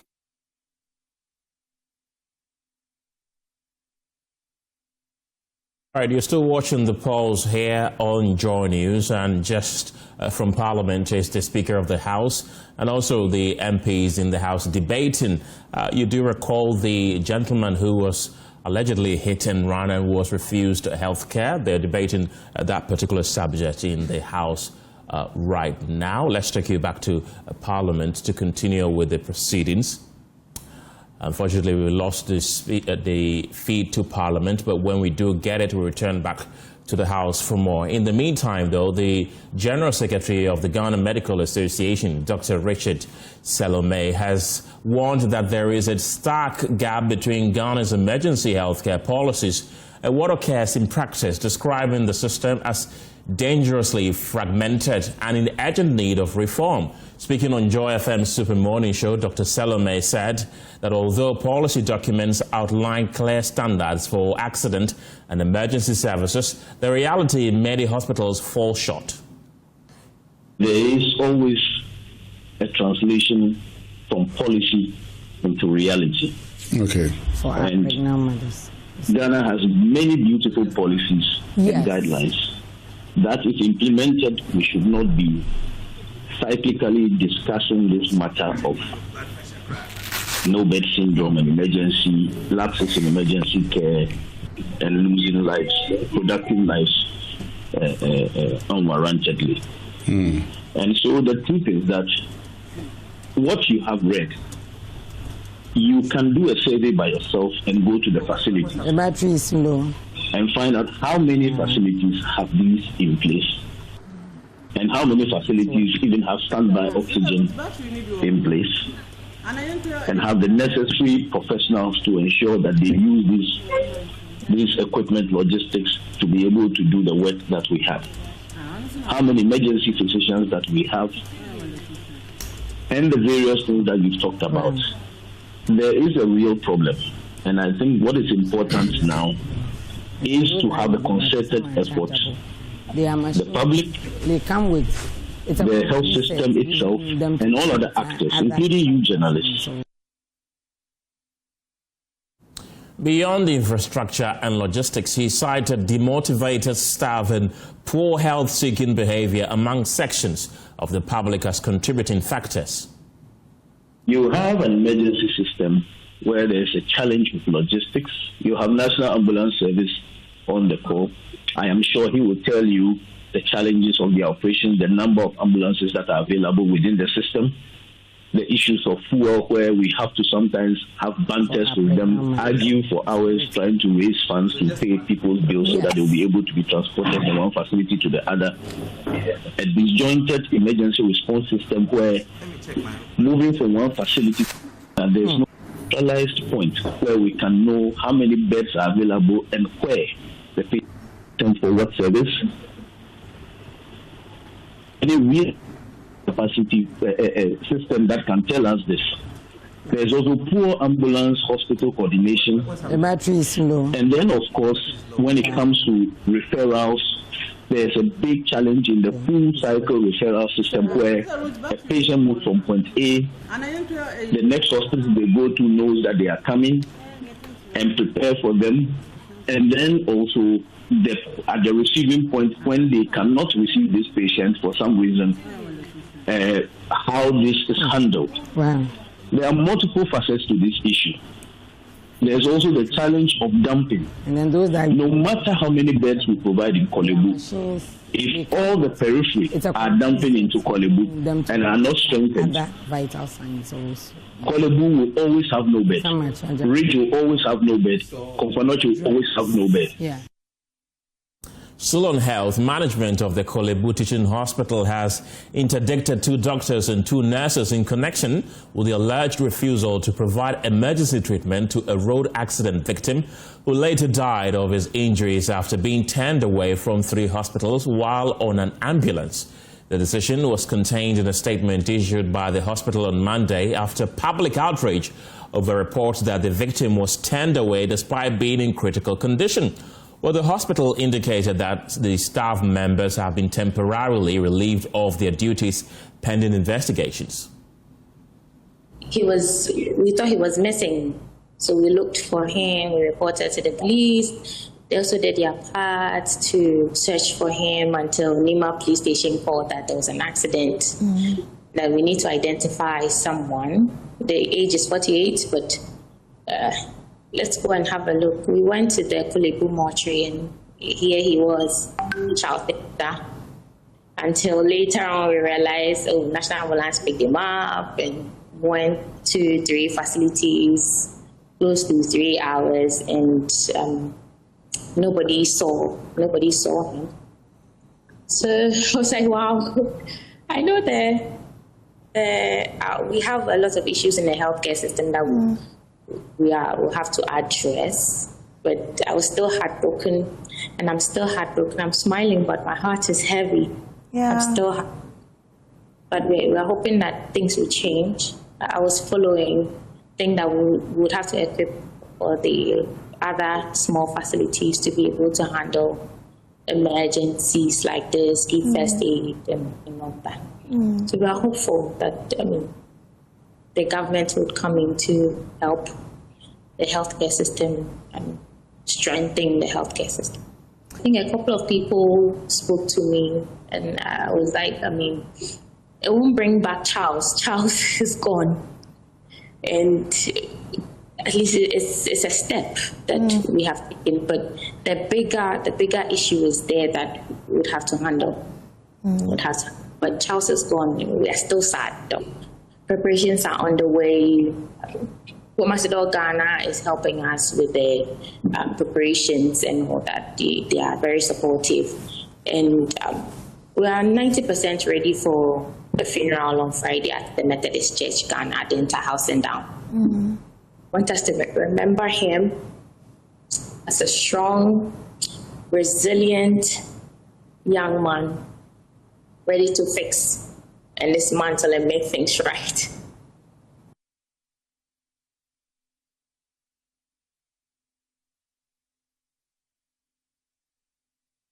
That's the sister of the person who sadly lost his life. May he so rest in peace, and may his memory be a blessing. Now, Ghanaian farmers are collectively charting survival strategies against a climate that no longer follows familiar patterns. In the Asin Central District of the Central Region, some farmers gather not just to discuss yields and prices, but how to safeguard their livelihoods from the increasingly unpredictable weather. On today's Climate Evidence, Kofi Adudumfe reports on how agriculture cooperatives can turn shared vulnerability and collective resilience.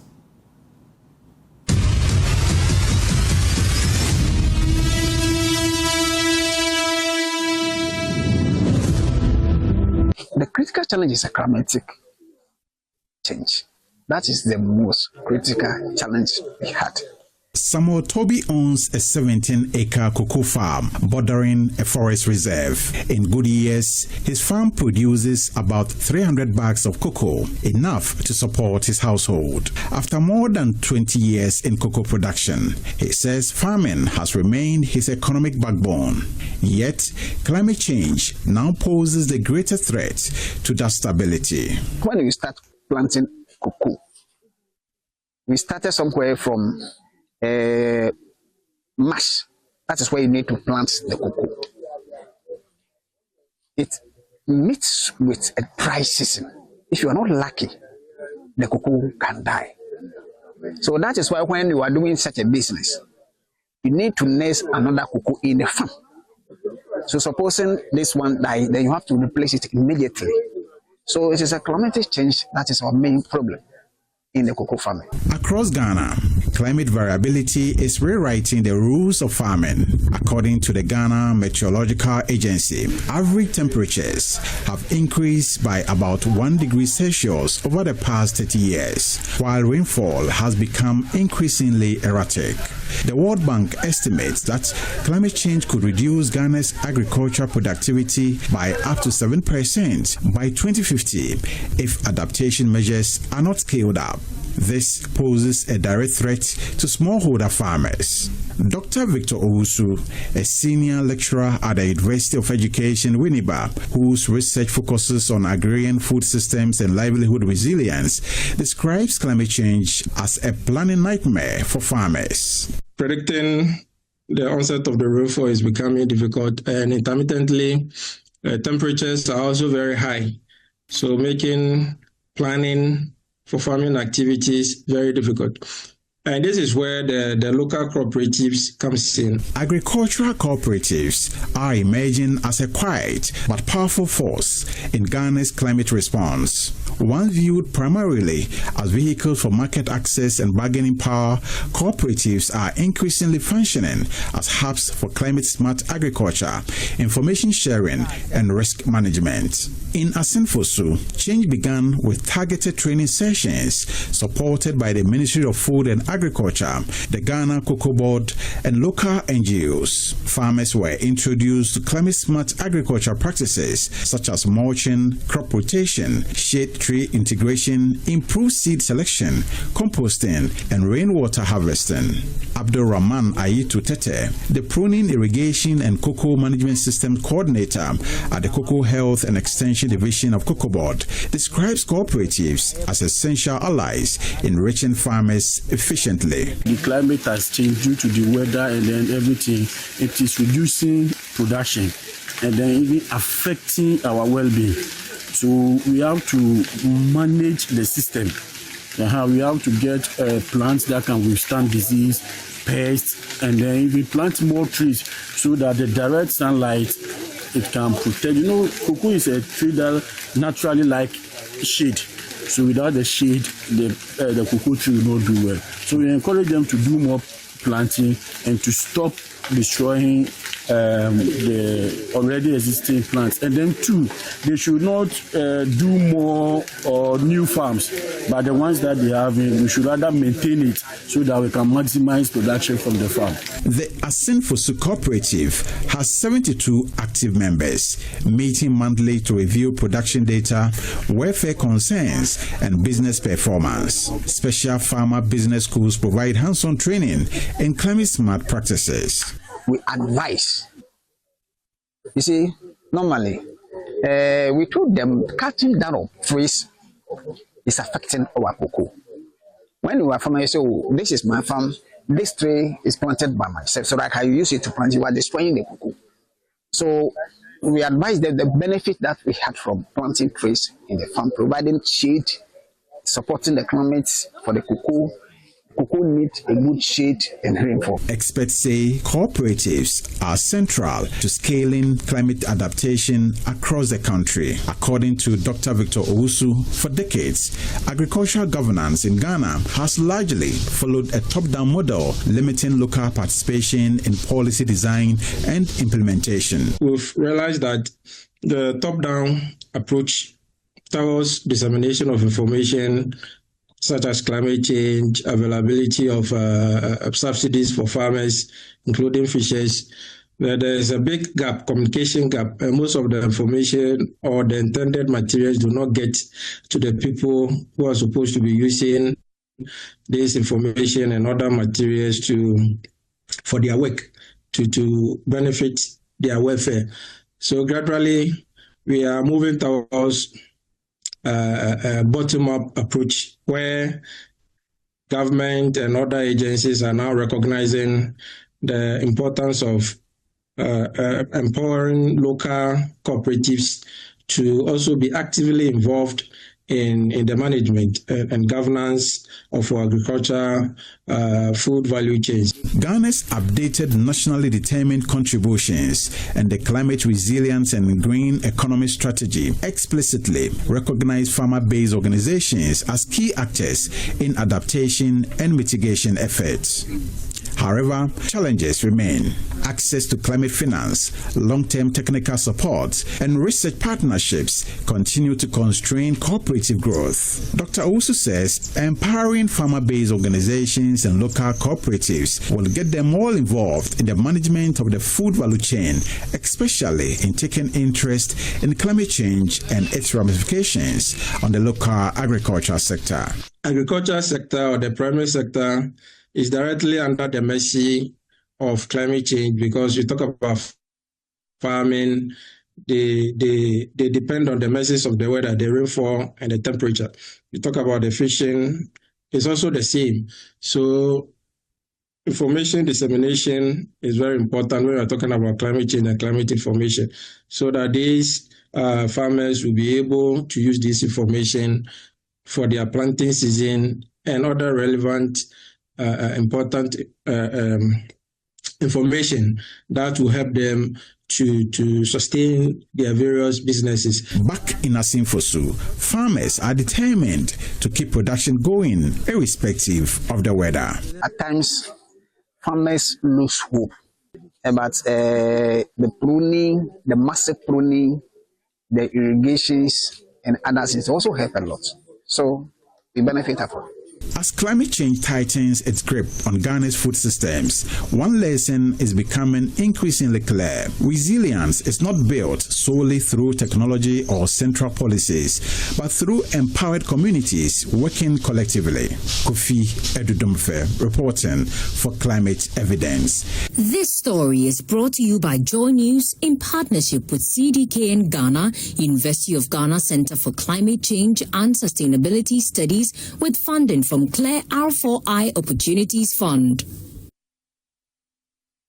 Well, the Ghana Police Service says it has arrested 4 persons who, with some perpetrators of Thursday's student violence, including Swedru Business School and the Obrachara Senior High School in the Central Region, who were on the run. According to the GESPR Daniel Fenyi, those arrested have been cooperating with the police so far, and the injured are also receiving the needed treatment.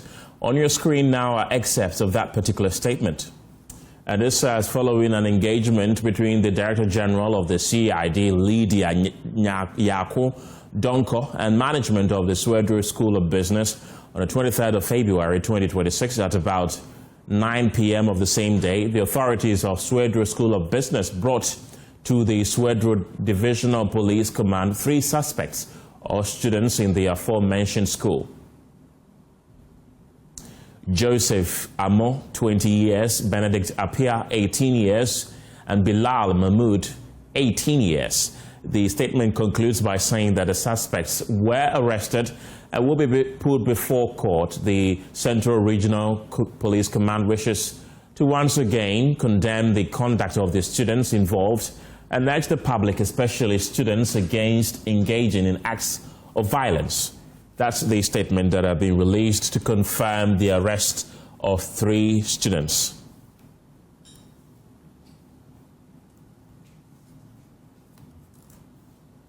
Well, that's it for the Pulse this evening. For more news, you can log on to myjoyonline.com, and there you have it. Our headline story says, High Court sentences a footballer to the imprisonment over 2021 gruesome killing of Abesim teenagers.